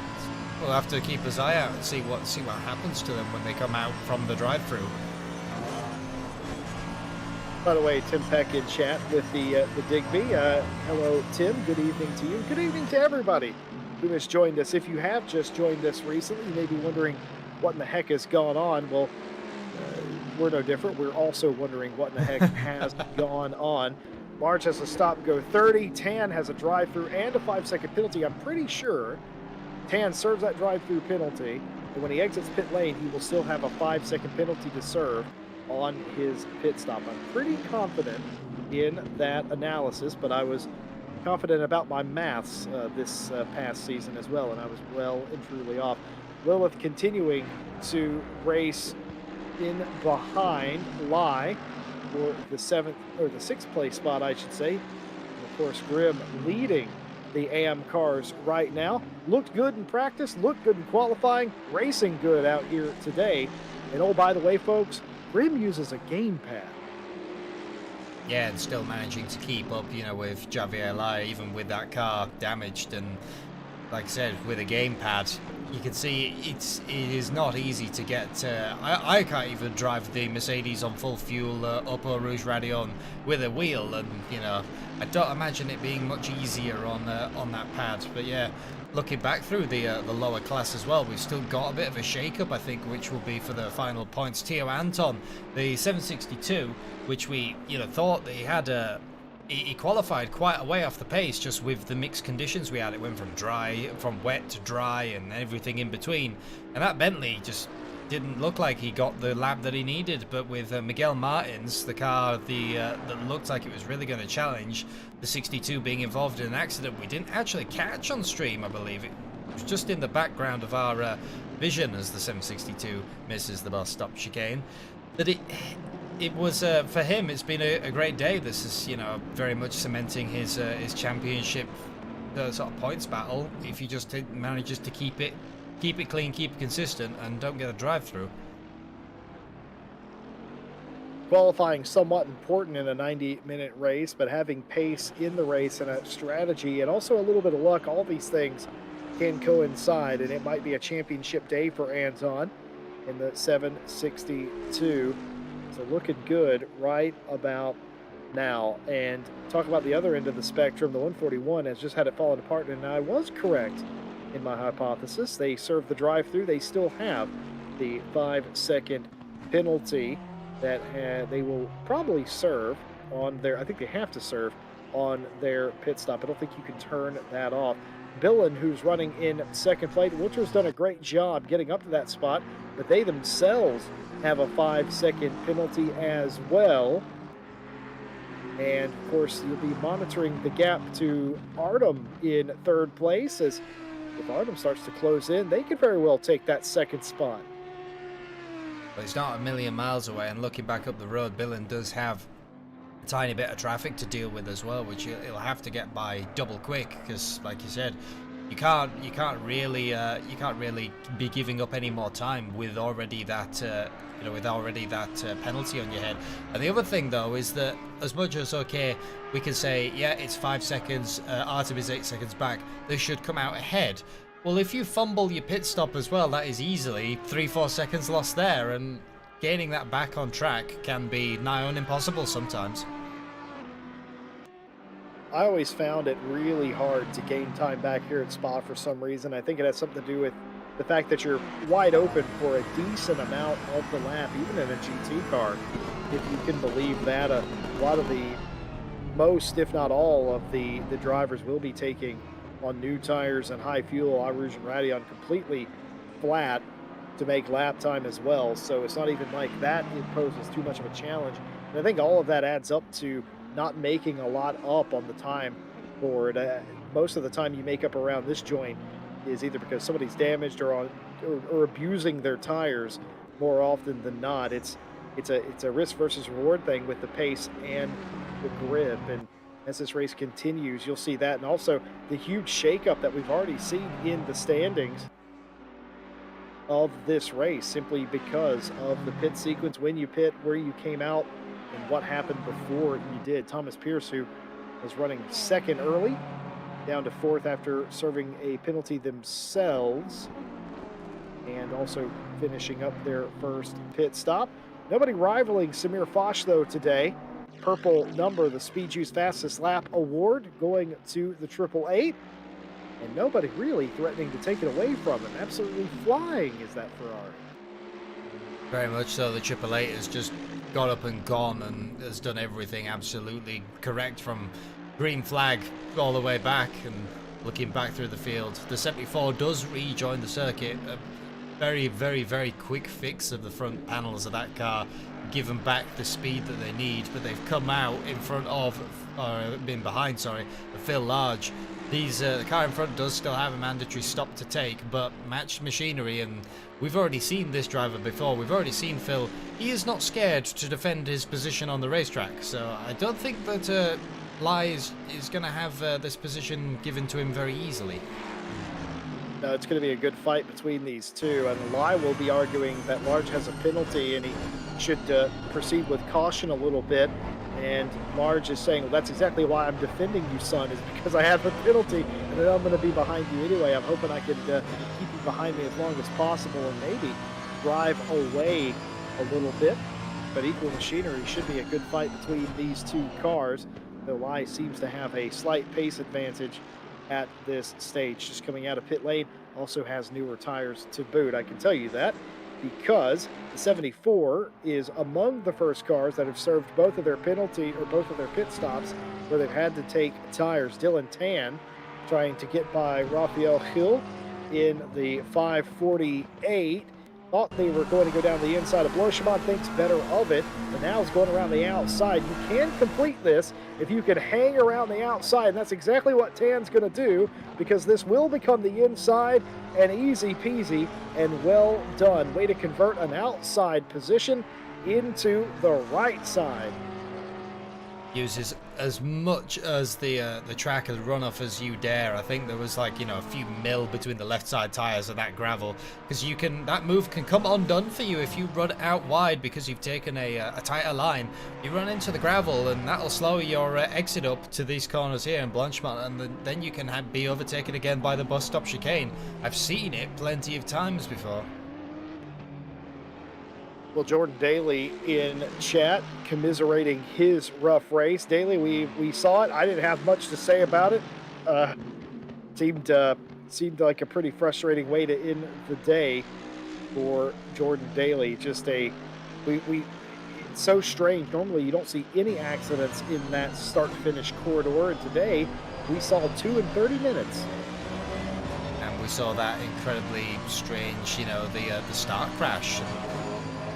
Yeah, the start-finish corridor, I've never really seen any crashes on it before, at least not in my time of driving ACC, but those more experienced will probably tell me that it happens more often than not. Not really. It's still fairly rare that you have crashes on any straight, even if it's going downhill and it isn't a straight. But to have multiple, I will tell you, I don't think I've ever seen more than one, no. Well, then we can call that this race is very special, not only in, you know, being the final race, being longer, having more pit stops. We have got all of the strangest crashes as Javier Lai's still trying to get around that 14 of Phil Large, but as it says, he will defend that position very firmly. Sure will, and I think the point has been proven. I think Javier Lai knows exactly what they're in. Oh no! Javier Lai tries to carry speed over the top of Radion. Massive damage into the tire wall, and that will be a very long pit stop for Javier Lai, the 74. Let's see exactly what happens yet. Oh, goes over the back of the curb, gets airborne, loses steering, and you just can't slow down in time. But look at him soldier on, immediately starts driving around. But that is, at minimum, a minute, 90 seconds worth of damage? What do you reckon that is? That's got to be. I mean, the fact that the car just is not turning anymore, and you just look at how bent up the car is. Surprisingly, because he hit it pretty much straight on. If you look, the steering isn't actually much bent. It's just all the front bodywork is destroyed. So suspension damage, maybe not as catastrophic. Bodywork damage, though, yeah, very, very catastrophic. There's a old wise tale about race engineers and crew chiefs telling their driver, if you're going to crash, make sure you hit it flush. I think that's exactly what Lai did there. He hit it flush, didn't mess up any of the suspension or steering, but absolutely crushed the aero of that car. Might that also give them some sort of engine damage as well, a hard hit like that? It would not surprise me, but a sad moment for the 74, and you just knew when you heard the engine revs pick up that the rear end has left the ground. And in a Mercedes, when you're at that moment of the track, you need your car to be 100% planted, and any kind of, you know, wobble there, it's game over. And ooh, the 131 finds the gap up the inside. There was a gap. It was very, very small, just about a Ferrari size, but Thomas Pierce takes it back up into the third place now. I don't know if Artem will appreciate the tenacity it takes to make that pass, or he'll be frustrated that Pierce took the tenacity to make that pass because that was very close stuff. But Thomas Pierce is absolutely on the march back to the front of this field. Could he get second place back? I reckon he might do by the end of this race. It will take a little bit of doing, 10 seconds, but not impossible. 10 seconds, but remember, Walter Billen has that 5-second penalty. So Yes. it's more like 5 seconds, and the 131. I mean, look at the gap that they've pulled out, you know, over Artem, and even the speed difference coming up. Just appears that the 131 they have found the loud pedal, and yeah, they've firmly welded it to the floor. Keep in mind, this car would have had damage as well involved in that accident early, and obviously they had the penalty because of that, and they came down pit lane and all that stuff, and now they're well and truly back in it, already back on the podium, looking for a little bit more. That just shows you how strong the 131's been. Exactly, and looking at the lower class as well, this man, slowly but surely, Tio Anton, is slowly chipping away at the 115 of Lilith. It's just, you know, a couple of tenths here and there per laps. They've been slowly closing the gap. It's just over 2 seconds now, but I'm kind of wondering, might we have a change for the lead of the AM as well by the end of this race? We've seen that the 762 can have some great races, and this is a track, I think, which would, you know, suit the Bentley a little bit more. But Grim Lilith, you know, knows exactly how to defend in that Mercedes. It very well could be. I was actually just thinking the same thing. You know what they say about great minds. Well, I do have some penalties on the board. Tom Bryant handing me the slips of paper. Drive-through penalty for car 699. Drifts wide into the 14, causing them to spin. Warning for car 699 for continuing to accelerate through a spun car. I believe that's what we reacted to earlier. And a racing incident between the 74 and the 699. And an additional racing incident between the 74 and the 131. And for the first time all race long, the stewards box isn't absolutely brimming with activity.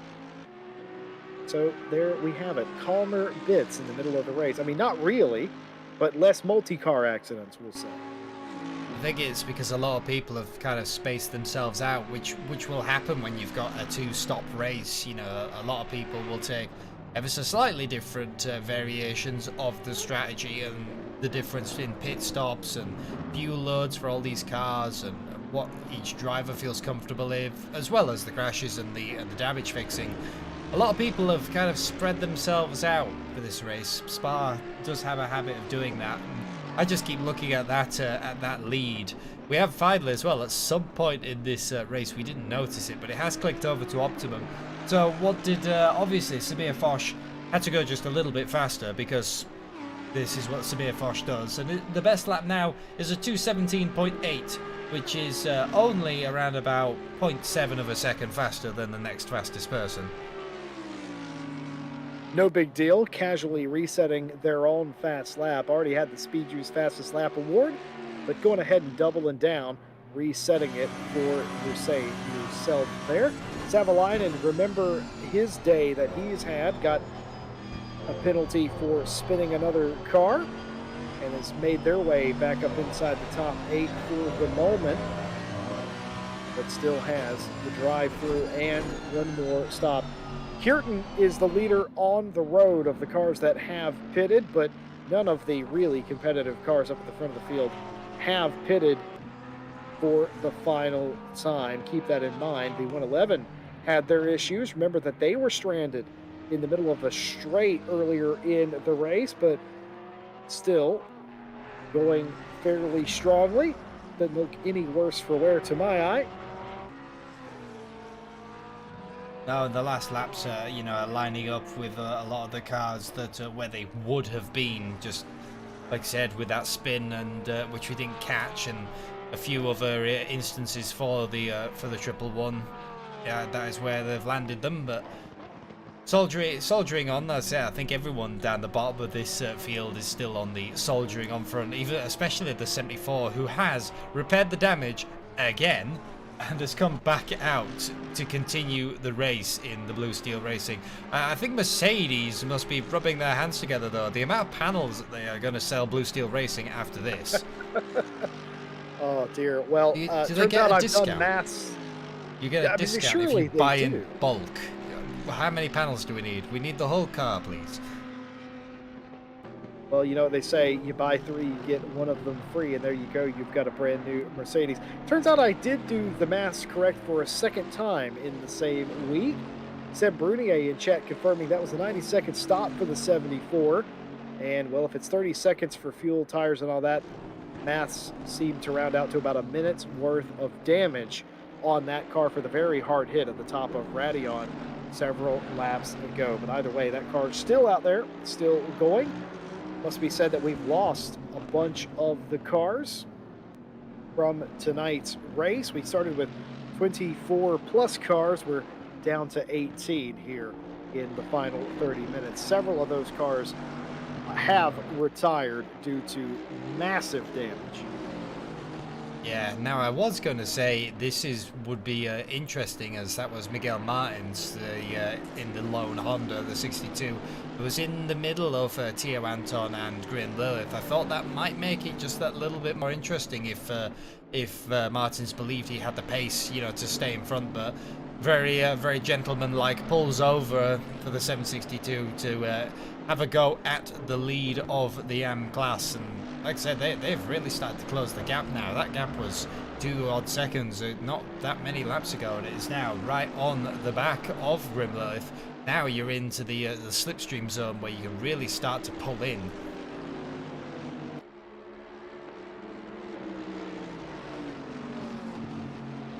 Well, I've just had to confirm something that was pushed onto the desk here, and perhaps we didn't expect this. I didn't expect this.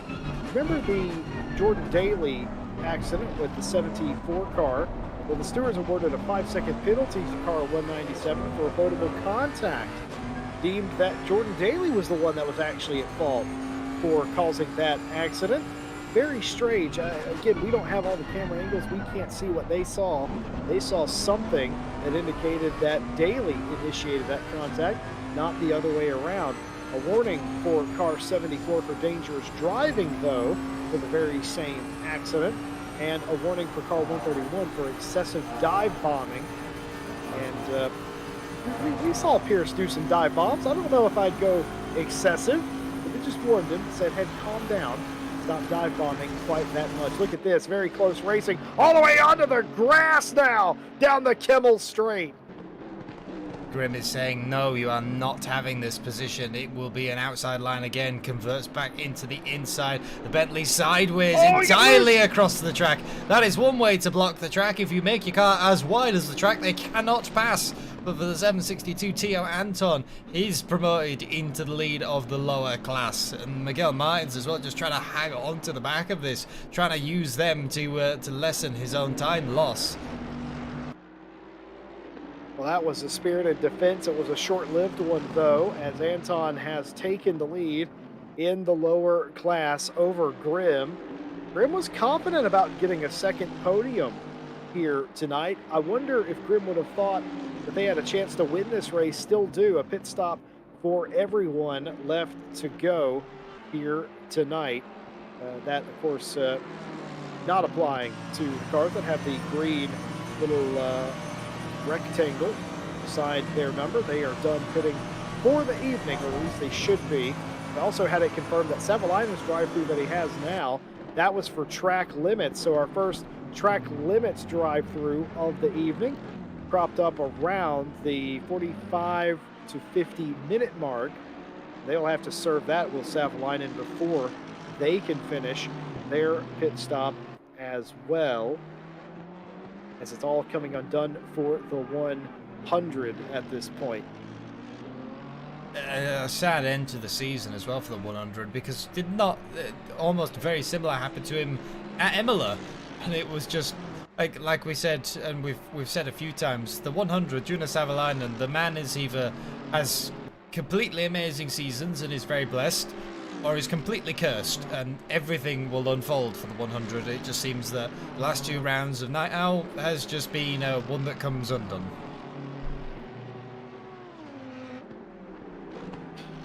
Yeah, when it rains, it pours is what they always say. And sometimes when you're having a bad race, a bad day, it compounds and it just gets worse. I think you saw that for Savaline. You saw that for a couple of the drivers today. The best thing to do, probably the hardest thing to do after you get a penalty or you get involved in an accident, is just reset your mind, pretend it didn't happen, and get back to it. But so more often than not, that is nigh on impossible. It's a acquired mental state. It's something you either coached on or you have to coach yourself on, depending on your team arrangement. But it's not fun either way.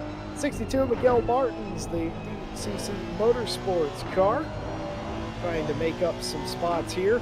This car was technically leading the championship as they ran early in this race, but now is fighting for the final podium spot. Airjack has completed all of their pit stops, and Mark still has to make an additional stop tonight. Yes, as you said, for the 62 for the lone Honda, it just has not been his night either.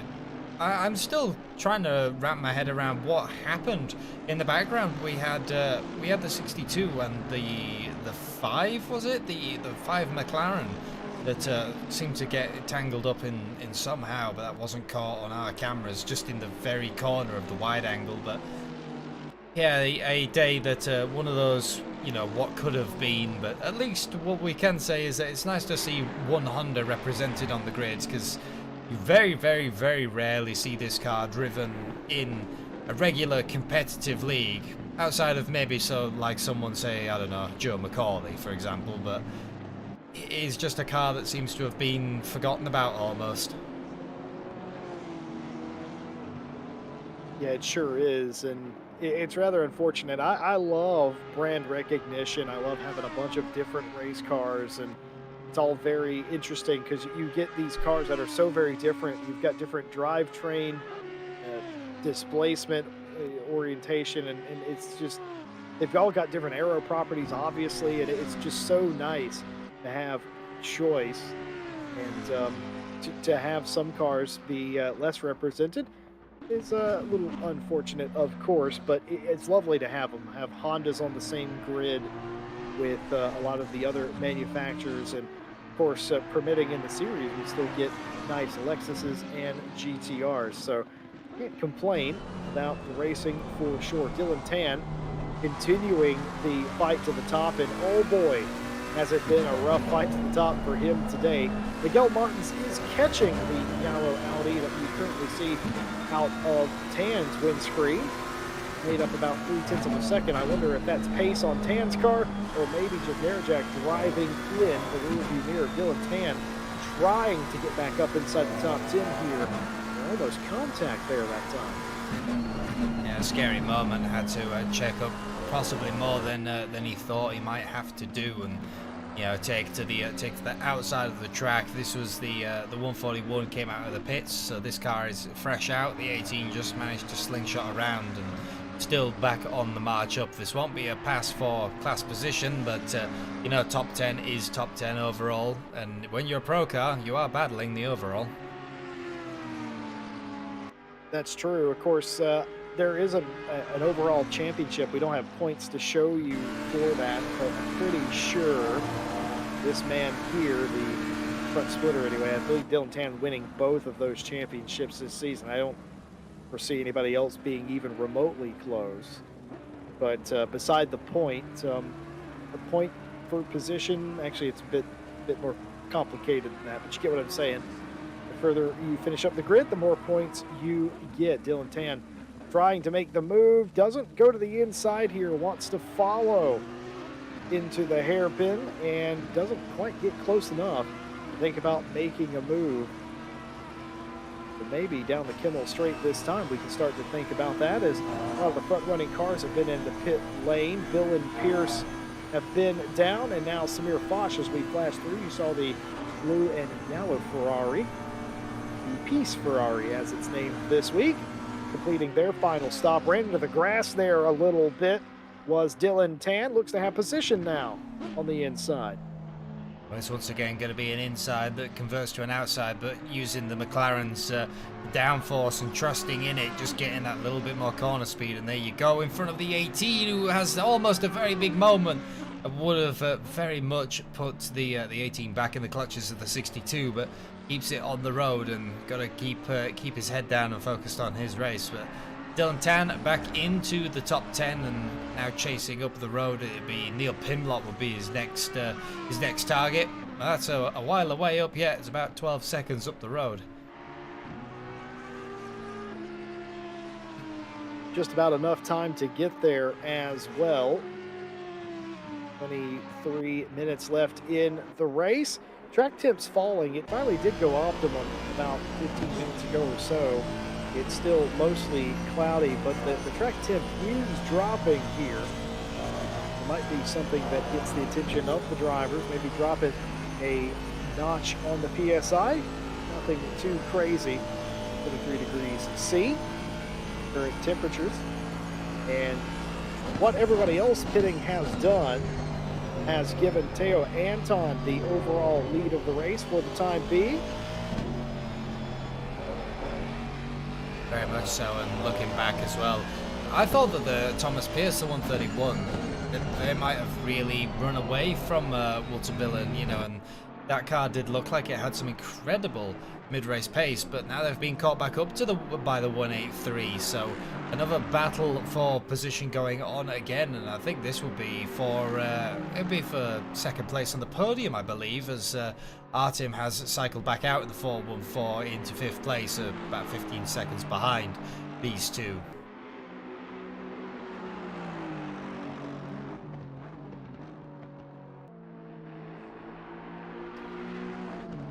Well, as we close down on the end of this championship and indeed this race, I think that we came on air tonight and we mentioned the unpredictability of races like this, and you got to keep your head on a swivel and all the normal things you would do.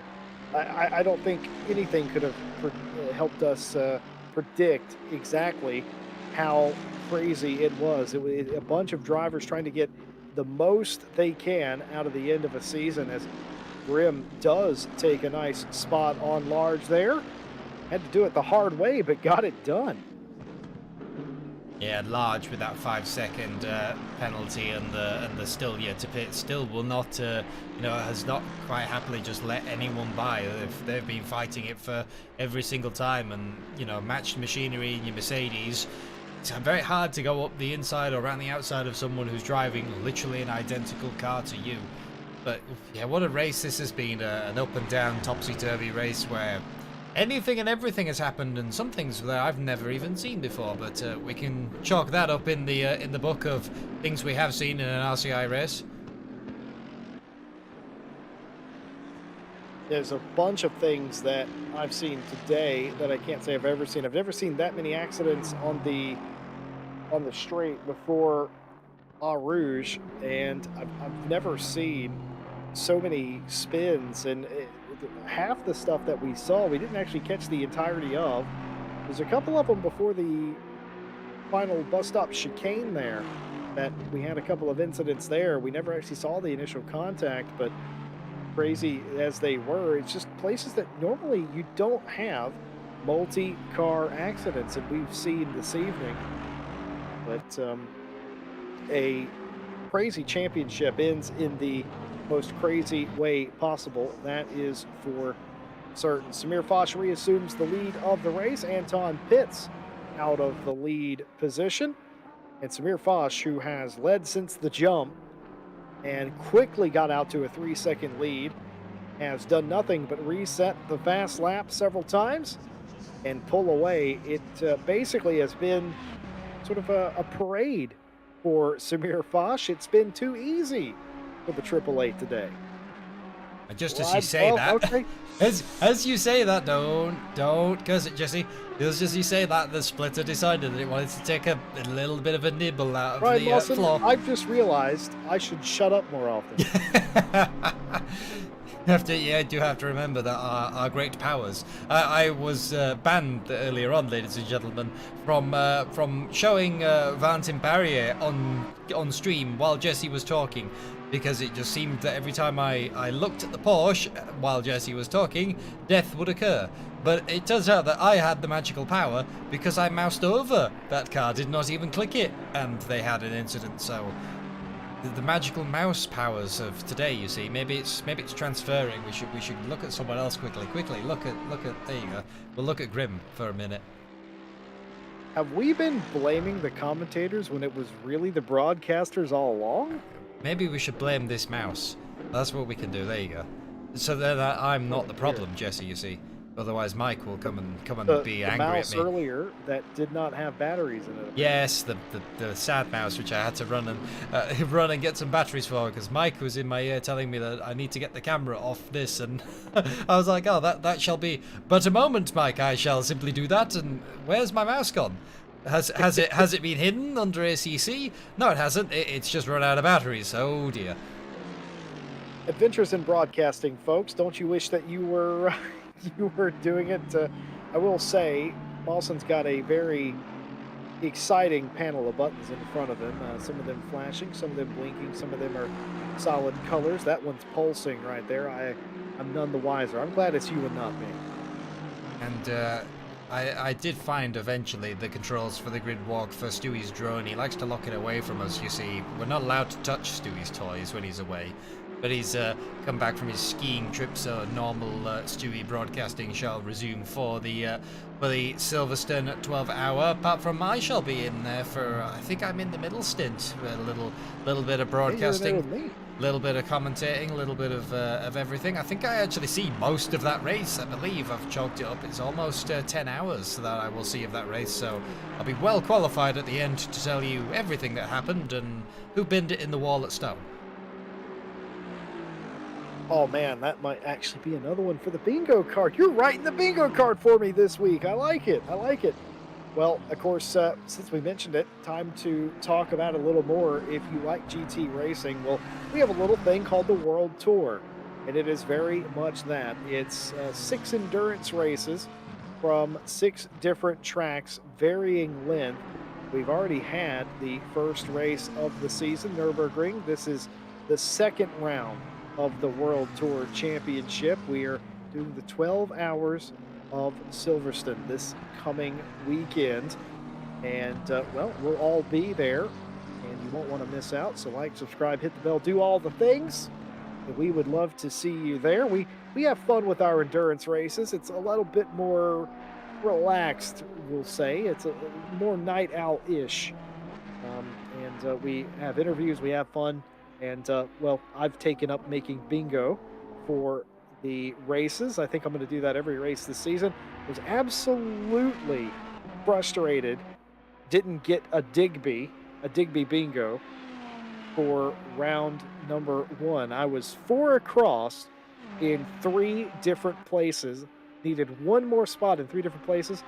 Didn't get a Digby bingo. Hopefully we will get that in the 12-hour. A couple more hours of racing on top of that as well. Speaking of bingo cards, Ryan Mawson, did you have Dylan Tan being the Speed Juice fastest lap of the race? No, I did not, but there you go. The last one by and the best lap of a 2:17.5. So Dylan Tan does show that even when he's still all the way back down here, bearing in mind he elected to start at the back of the grid along with Savalainen. That 141 Legion of Racers still can get a shuffle on. Keep in mind, Savalainen has retired. I meant to mention that a bit earlier. I couldn't find the car that had left us, and it was Juna Savalainen that had left the racetrack. They have not returned. We have had one car return, and that is the number 1 BMW Kent. They still have both of their pit stops to do in the final 15 minutes. It's not impossible. but they're going to get slapped with a massive penalty if they don't do that. But considering they're 16 laps down, probably doesn't matter too much to them. No, and what we just missed as well on there was Miguel Martins, I believe, actually got by the triple one of Kierton. So still on the march as the Honda still has a little bit of pace left in the tank coming into the end of Spa. And I thought that Theo Anton might have driven away from the Honda in the Bentley, but very much not so. It's still being very much chased down. Obviously, you know, one lap down, so you can really tell, you know, what could have been for the 62 had they just not been involved in that accident, because pace-wise, the Honda, I would say, is very much up there in this class. It doesn't really seem to have be at a disadvantage, where a lot of people will tell you that, you know, you don't want a Honda at Spa, you don't want to take this car, you want, you know, you want something like an Audi, for example, but the 62 still showing what it can do even when their race has gone less than stellar.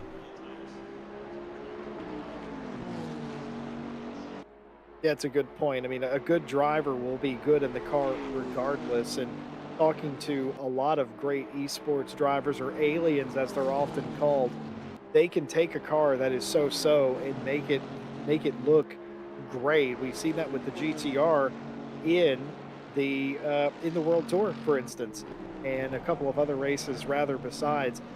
A car in a good driver's hands is a weapon, no doubt. Doesn't matter what badge it has on it. And Honda is absolutely no different. Obviously, there's some tracks that the Honda is absolutely stellar at, for instance, but there are just as many that are fairly difficult to set the car up for. But it's just lovely to see one out here. And to finish as high up in the standings as Martin has, I'm not entirely sure where Martin's going to end up. They came in second on the day.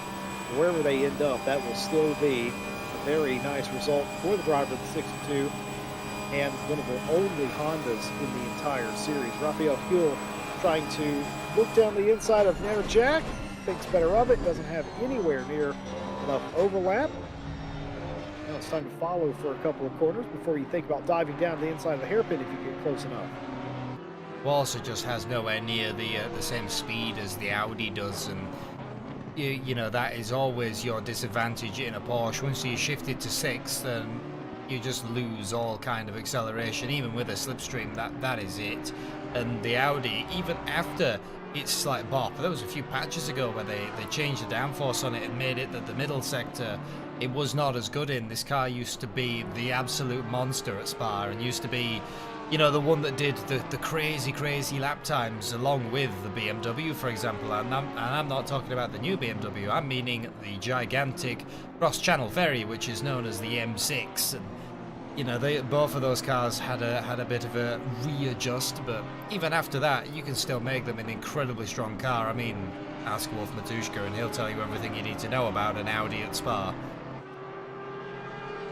Yeah, I'm very used to driving Ferrari in GT racing these days. I drove the M6 BMW car and I was hitting everything with it. And I was told, mate, you're about a foot bigger than you used to be. How about you stop hitting the ends of the cars on things? And only when I learned that was I aware of the size of that old BMW. And the weird thing, you know, that the new car is not actually much smaller than the old car. In fact, if anything, I believe that the new car is almost as big, if not bigger. It's just the shape of it makes it look a little bit smaller, but dimensions-wise, on the paper, the M4 is almost as big as the M6. So there you have it. I kind of assumed they were fairly similar in size myself, but it kind of backs up that suspicion. And do you want to know something else about the BMW? I'm coming around to that vintage grille style now. It's been about a year since they unveiled that, I think, and I've had time to sort of look at it and drive it myself and see it in competition, and I'm coming around. Well, I think also a lot of designs end up as Raphael Huel does manage to look around the outside. Will the 18 still have the overlap? He will, given the space, but that is too deep, my boy. That is far too deep. The Porsche is back up the inside, but the outside does convert back to an inside line for no name. Can they do another cutback again? It does not look like it. Porsche looks to the inside. Don't know if he'll have the acceleration. Gets his nose chopped off there. Thinking about going side by side here. Can't quite get the overlap, and they resort back to single file for the moment. Intent for Tan, excuse me, not Tan, intent for Hill to get this spot on narrow jack, but nothing doing quite yet. Had a few bites of the cherry, but nothing too crazy. Inside covered through here, and this will certainly, you expect, to favor the Audi on this straight, at least for another lap. Well, Huel got a look at it, knows about what he has to do to make this pass for 9th place. We'll be seeing if he can execute on that here in the next lap or so. Can the Porsche beat him into the braking zone for the bus stop, I wonder? Looks a bit too far back for my taste. Yeah, they was half covered off as well by the Audi. I think for the 548, the best place, does seem to have a little bit more pace over the top of Radion, and just coming into Les Combes, that's where we saw them have a bite, and you know, I think that is going to be the best place for that Porsche. Looks at the inside again, but you've now got to the point where it's the Audi's turf. It's, you know, a straight line where he can pull away and use that V10 power, but over the tops I think the Porsche can carry just that little bit more speed, a little bit safer, and then you end up in the same situation for Les Combes. But going back to the design cues that you said on the BMW, I think that the classic designs look better and better the more that BMW lose the plot in recent years. Because I remember when the M6 came out, and I absolutely laughed at it because I thought that it looked like a sofa. It was far too soft, and the boot design, where it looks like they've obviously styled a really lovely Grand Tourer with a big sloping back, and they've gone, oh, hang on a moment, people need to put things in the boot of this car, like golf clubs, because that's the people we're selling it to. Just shove something on the back so it has a boot. And it was like this really obvious added on boot that I never liked the look of. But I look at them now, like the V10s that you can buy, that the price is coming down, and that is danger to the bank account territory, because if you buy one of those it will bankrupt you. But you do look at them and think, it's not as bad as I remember.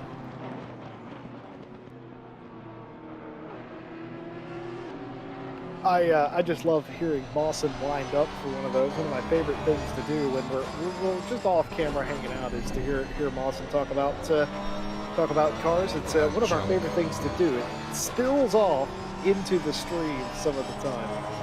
As, usually we don't talk about these though. We talk about Volvos, Fords, and the like, but BMWs today. I hated I knew what they were going for with the retro grille. I knew what they were doing. It harks back to the old days of the 507 or whatever it was, and I get that, and I hated it. But now it looks aggressive, and I like it, especially the endurance package on the cars. I like everything to do with it. It's crazy how time changes your mind. Speaking of changing your mind, that was an aggressive move from the 548 the last moment.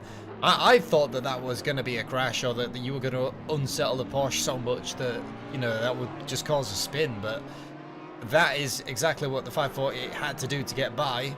But you're now in a situation where you're coming up to the Kemmel Straight, and the key point in that term is straight. You're in a Porsche. What can you do? The 18 is pushing hard over the tops to try and get it. And here you go. The Audi will have the slipstream, who'll trying to break the toe. But I think they might just, yeah, there you go, just out of striking range.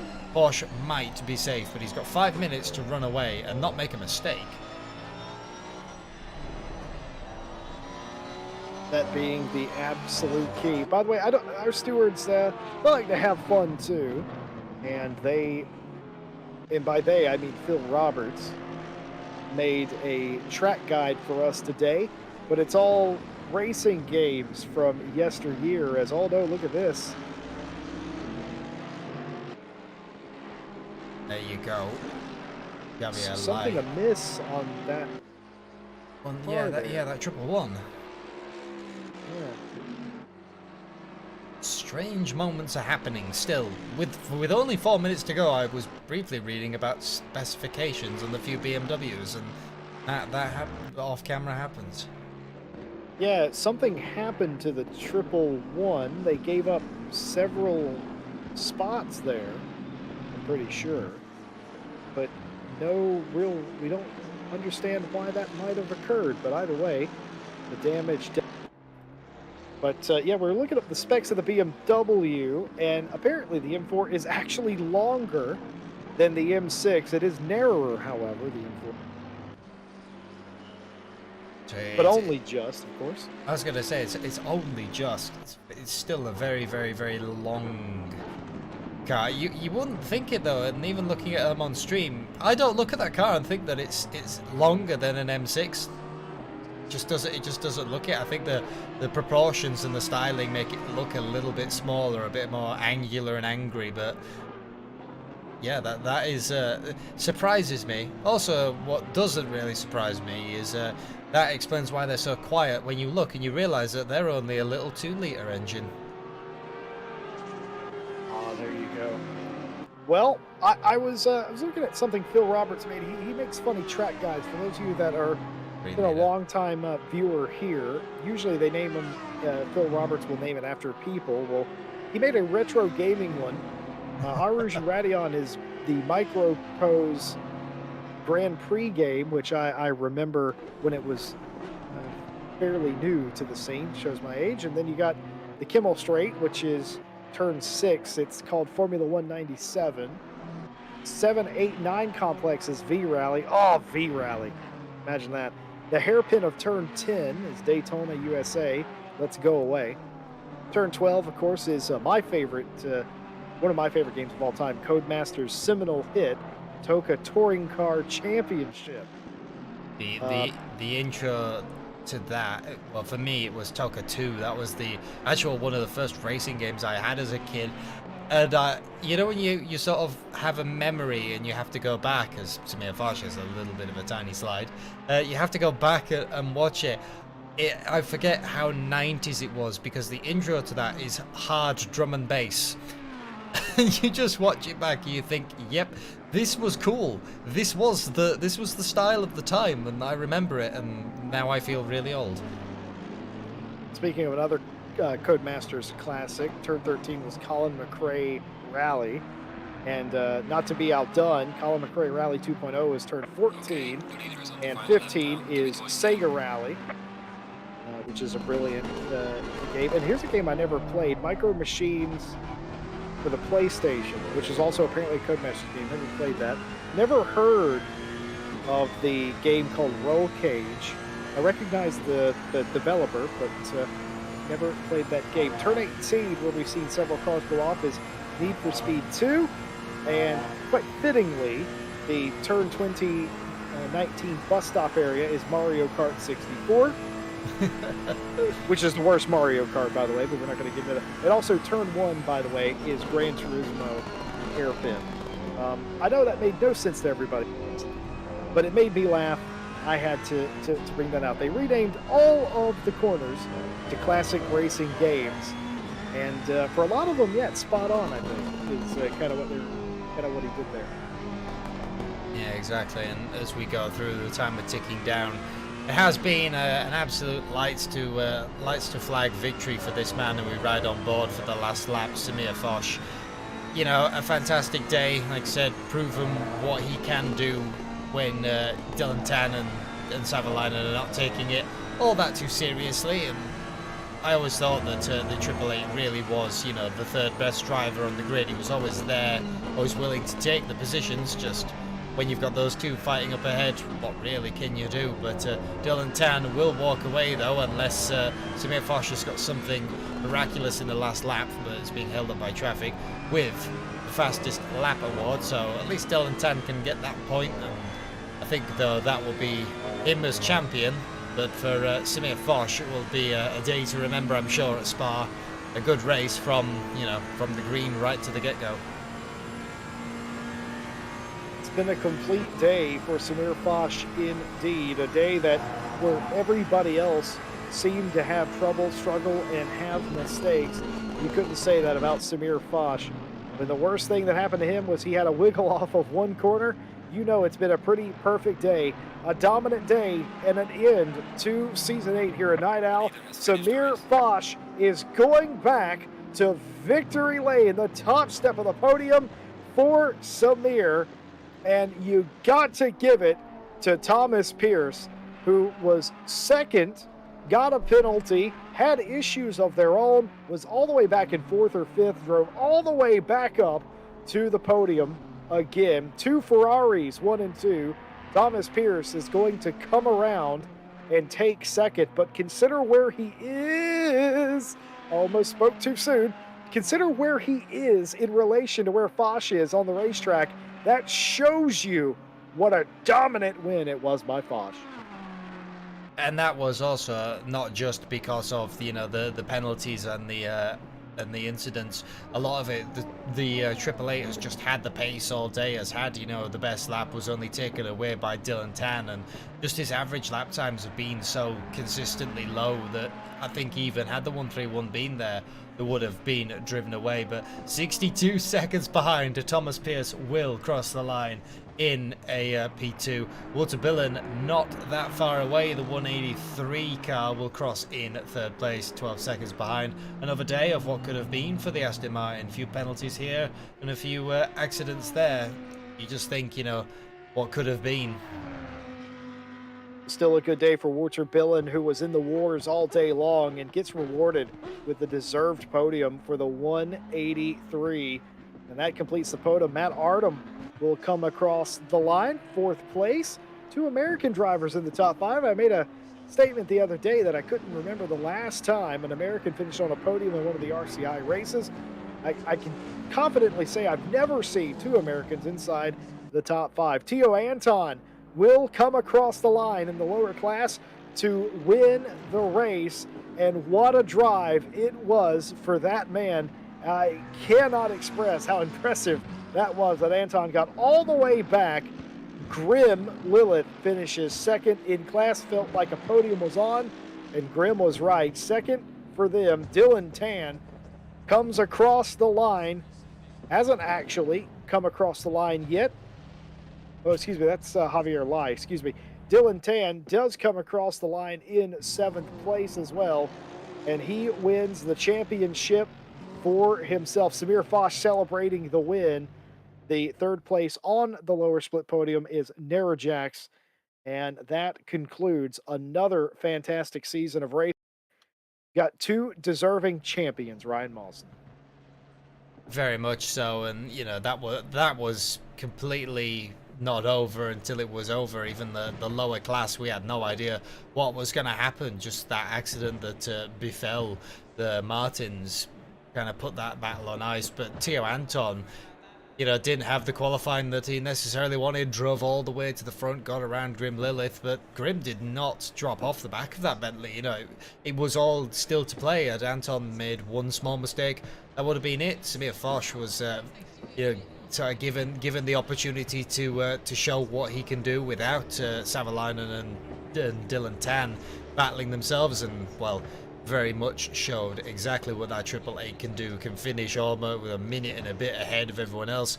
Dylan Tan shows that he's still got it all the way back in 7th though, but will take away the fastest lap of the race in that 720S GT3, still while battling through traffic and battling through all the penalties and the crashes. But a manic day, I think I would call it, at Spa. One way to end the season, that's for sure. Certainly was. And just to confirm, Dylan Tan in the 141 McLaren, your pro champion for Night Owl Season 8, and your AM or lower split champion is Tio Anton in the 762. Congratulations to both of those drivers. And on that note, a big thank you to all of the stewards, the admins, the broadcast team, which has just been you the last couple of races, who have made this series possible. Season 9 signups are officially open for Night Out Season 9. You can go to the website, racerci.com, and find out everything you need to know on how to sign up. We have splits for every skill level. Doesn't matter if you're a esports pro or a beginner just starting out. We have a split for you to come and race and be competitive, and we'd love to have you on a track in the coming future. Well, that pretty much wraps up this champ, but that's not all that we have for. Of course, Monday, the continuation of the Asia Masters Cup. Ryan Gill and John Dalton on the call with that, with Ryan Mawson on the cameras there as well. I know that guy. And on Wednesday, the conclusion of the Diamond Drive Cup, Nate, myself, and Jake the Bosmeister Boswell will bring you the final race in that series. Thursday, GT4s with Tim Peck and Matt with Christian Stricker on the cameras of that. And Friday, Mike Jones and myself with Stewie begrudgingly behind the cameras dealing with two Americans on Friday for GT3. Well, our championship's over. We're going to take a little bit of a rest, but don't worry, we got you covered next Saturday. The 12 Hours of Silverstone race number 2 of the World Cup continues, and we couldn't be more thrilled. Like, subscribe, hit the bell, do all the things. Don't miss a single race, and especially be here for the 12-hour in 1 week. Mawson, we got a lot going on this spring, buddy. Busy times ahead, and I'll have to make sure to pencil it all in my schedule so I don't miss anything. But for those at home, hope you will join us for that. It's always great to see everyone in the chat, and some great GT3 action and some big names this season, which I know will promote some great racing.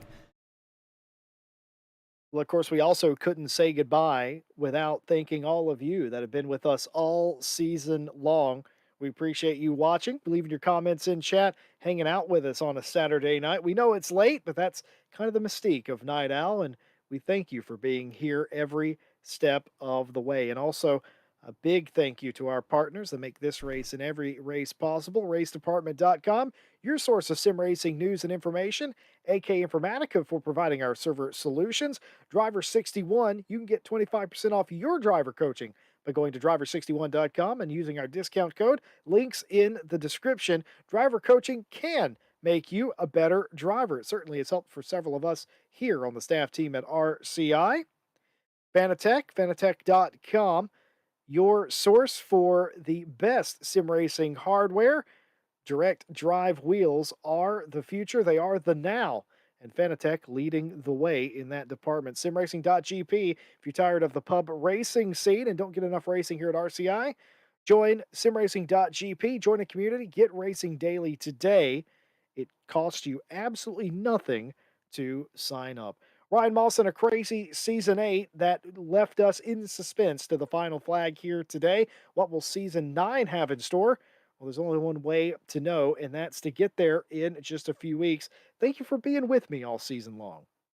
Yeah, been a pleasure too. But yeah, next season, we're having a bit of a mix-up here in the in the broadcast team and the commentary team. You have Ted Edwards joining you alongside. Stewie will be back on the cameras for what I assume, but you might see a name out there on the grid.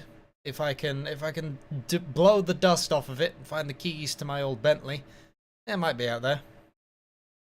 Well, all I ask of you is what I ask of everybody. Don't embarrass the family, but have a lot of fun. If you do decide to join, have a lot of fun, put on a show, and I reckon you could take it to them a little bit too. Well, we'll see how it goes. Well, folks, it's that time again. Congratulations to our winners and our champions, but it is sadly time for us to say goodbye for just a little while. You can catch the entire slate of racing this week and join us next Saturday for the World Tour. But until then, be safe and have a good night. And we'll see you at Silverstone.